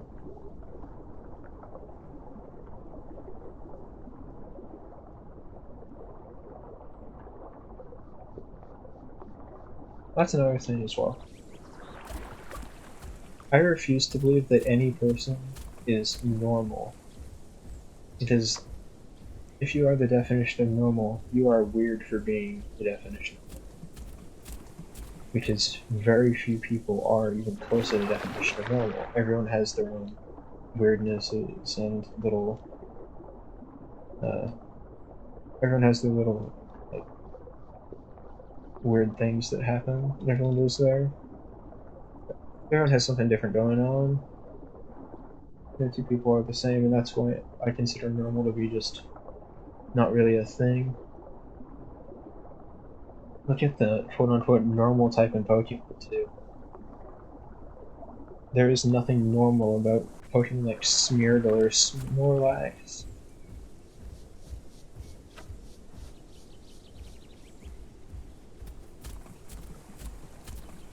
If anything, the most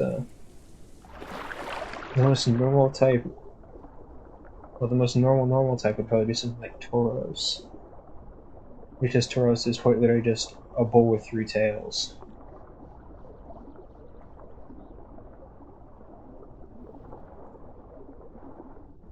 That's interesting.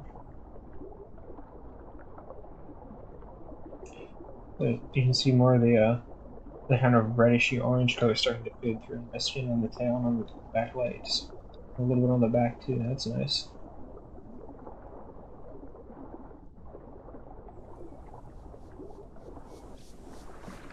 Yeah, this Sarco growth thus far has been an absolute journey. Yeah, I knew there would be an anemone quest. Let me into the water so I don't have to look at horrible glare. Thank you. Jeez. I'm gonna have to mess with my settings at one point to try and figure out how to get that glare to go away. At least make it more bearable because it is very bright.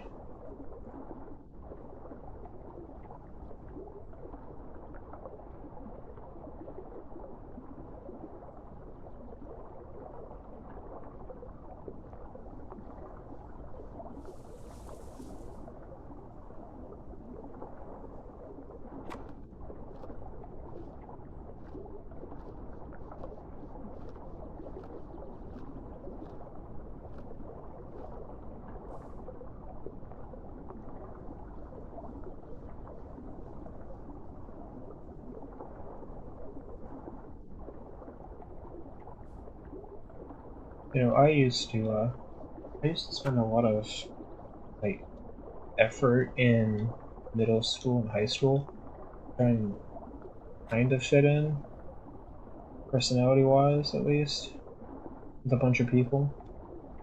Like what I consider normal people, because I didn't want to be seen as different. But now that I've graduated from high school and moved on, I'm kind of going, huh, there really is no real need to try and be something I'm not. Because if people like me for me, then that is nice. Of course, I can still obviously conform to a lot of societies. Like, I guess that's the right word for it. Also, could conform to a lot of normalcies in society, but I don't have to be like the perfect role model of, well, the perfect like normal person, because I'm not normal and most people aren't normal. It's good to have little weirdness, little like funny things going on, as long as they don't like impact you negatively. Being weird is fun. I'm a textbook weird. I like dinosaurs, which isn't that weird, but I like dinosaurs to like an almost obsessive degree, because that's just how it would be. A lot of the symptoms of autism and not autism. Not, autism is a very broad disorder, but some of the more common symptoms of autism, the main symptoms of stuff like ADD and ADHD, are somewhat similar. And I have a lot of stuff that I thought to myself, huh, I may have attention deficit disorder, which is ADD, which is technically ripped into ADHD now. But it's basically just a byproduct of my uh, my autism, where I'm just wild.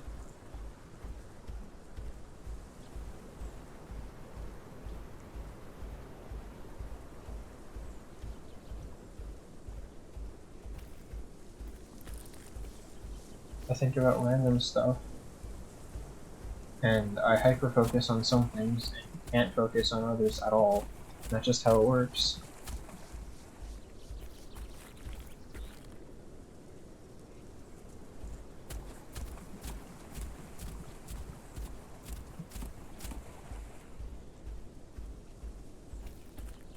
And I really have not found any shellfish. That's one. You might be some right over here.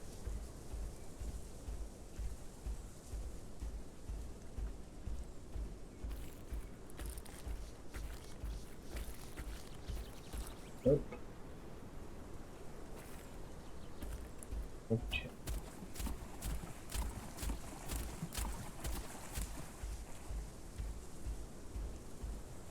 Very obviously it's perfect for sarco, but it's not bad. It could be way worse. I just don't know where the shellfish all are in this area off the top of my head, because I don't usually come here all that often. There's a couple of piles right here for sure. I see them. I see 3. And well, not 3 at this section, but I spotted 3 of them overall.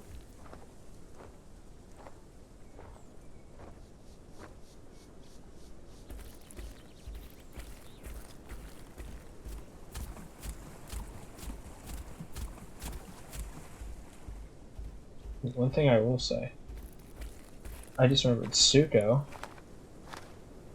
It has a passive ability called Drenched Blows that you can unlock, which gives Suko bonus damage versus wet targets, which is wet. The wet effect is applied if you swim or if you or if it has rained recently.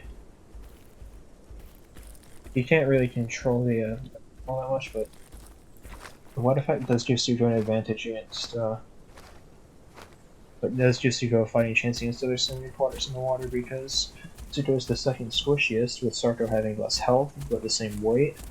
And Tsuto is definitely the slowest swimmer of the bunch, while also not having crazy maneuverability.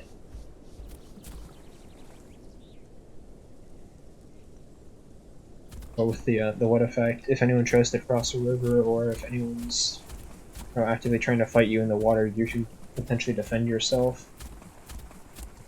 Which I think is a cool little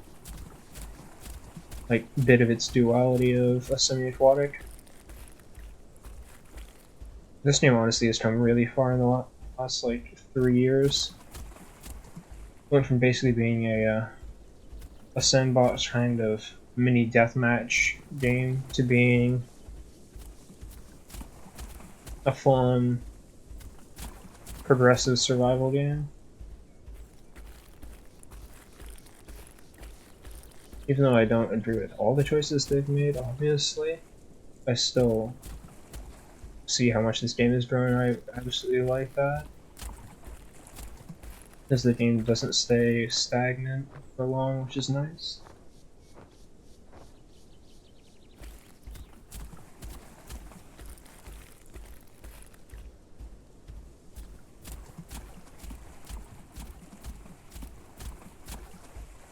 That is probably Path of Titan's biggest advantage, is that the game changes enough to be entertaining without changing so much that it's annoying.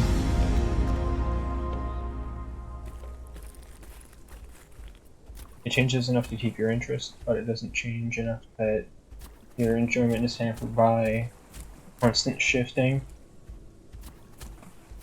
Which is a big issue a lot of games have, is either they don't change enough.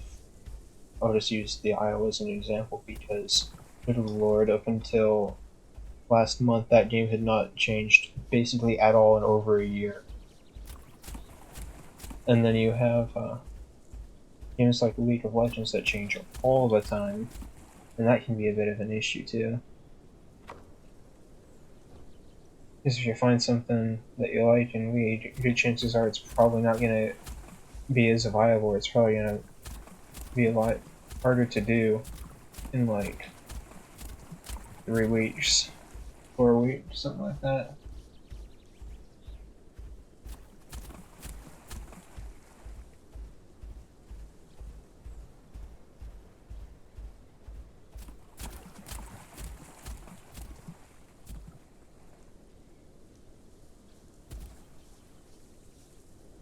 I think that's part of the reason that I don't, that I haven't been playing League as much recently. Is just, actually, I have been playing a decent amount recently, but nothing crazy.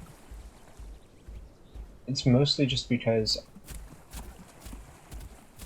as someone that, well, I don't like change very much. I've never liked change. For slow, gradual change is nice, but sudden, big changes are obviously not fun. And that might be why I'm gravitating way more towards Smite right now. It's because Smite changes at most, well, Smite has big changes at most 2 or 3 times a year. League at this point is changing every other week or every month.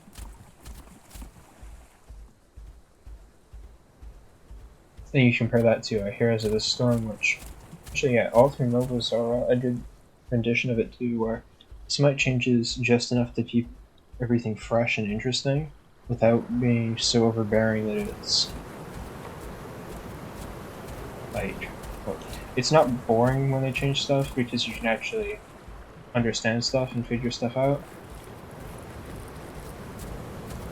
But it's not overly it's not overly changed to the point that you can't figure out what's going on. Smite is a little bit of well, I'd say Smite is a little bit more of a difficult I'm able to learn the items of because the items are very complex.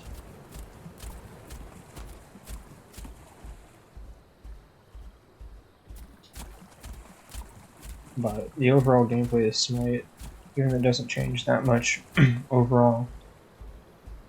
But it tends not to change that much overall, but it still stays, you know, new and interesting, especially in Conquest. Then you have League that changes way too much, where the items generally don't change too much, but the champions especially change a lot, and the map on League doesn't change that much. The items do change a decent amount. The champions change a ton, it seems, especially the newer ones. And then you go to Heroes of the Storm, which has been in maintenance mode, aka no update mode, for a couple years now, and that game is just kind of not stale because there's nothing happening.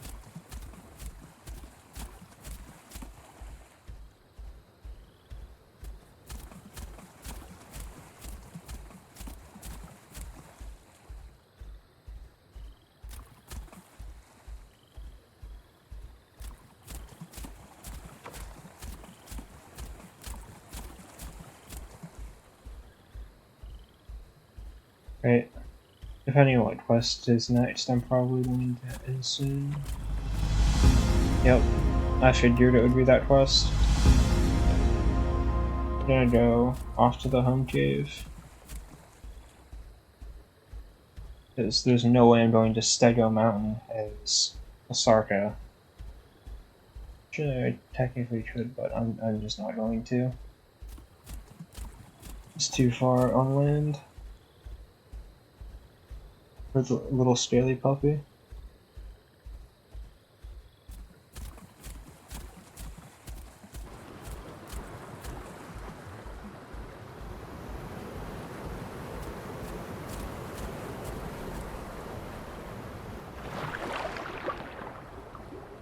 You know what I think is really interesting? It's actually easier to partially domesticate or fully domesticate smarter animals. Things like goats, pigs, and like I guess octopi. They aren't. Goats and pigs are fully domesticated, but octopi aren't. Dogs and cats are both decently smart as well, and they're fully domesticated. But octopi, if octopi could actually, well, octopi can learn. It's just if they could pass down stuff from generation to generation, they would 100% be very smart because they could teach. And they could learn skills that their parent learned and basically evolve that way. But it's not really a thing that happens with them. Right, off to this home cave we go. But yeah. What else?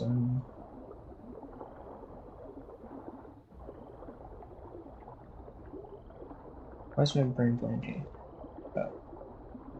Smart animals can generally be pretty easy to. And that's even true for reptiles. Monitor lizards, which are also known as goannas or varanids, they all get they are actually relatively easy to domesticate for reptiles. Or if you socialize them, they're going to be much more civil, much more kind, and they'll still be very smart. And you can't really domesticate primates unless you consider humans domesticated, which that's weird, and I don't really know what to think about that. But you can't really domesticate primates because most primates, even humans, especially young humans, are very mischievous, and they kind of lapse back into wilder ways overall. Then, of course, you have crocodilians like alligators, crocodiles, sparrows. That we don't have domesticated crocodiles, however. crocodilians definitely learn, can definitely plan, and can definitely be taught things. Crocodile. There's a reason that most alligators and crocodiles that are in zoos or uh, things like that, or even like proper facilities, end up being trained. They're trained because training makes it safer for the alligator and safer for the handler. But it also means that the alligators and the crocodiles are more mentally stable. Not mentally stable, but they're more mentally. I guess mentally stimulated is the right word. Where they're enriched. There you go. They learn stuff, and honestly, most crocodilians learn stuff like food calls very quick. You know what a food call is for crocodilian is usually it's a kind of popping noise that the handler will make with their mouth, like a kind of thing. That kind of stuff if I'm picking up on it. And yeah, they learn most crocodilians learn that in like a month or less, which is very impressive. But yeah, that's where I'm gonna call the stream. Thank you to anyone that stopped by. Thank you to anyone that watches the vlog, the videos. I do have a Discord server. If you want to join, that'd be very nice. And I also have a YouTube, all that stuff. This will be going up on YouTube pretty soon. And yeah, I'm actually going to. I'm gonna. I'm gonna load. I think. Give me a minute. So just remember there is a lovely person on.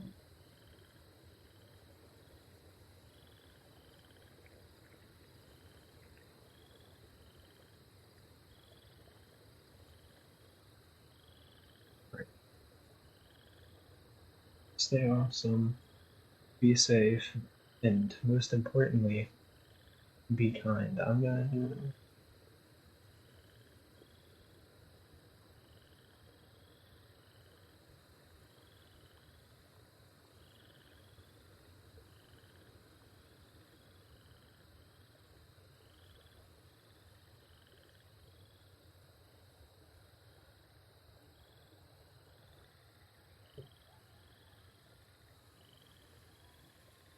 Alright.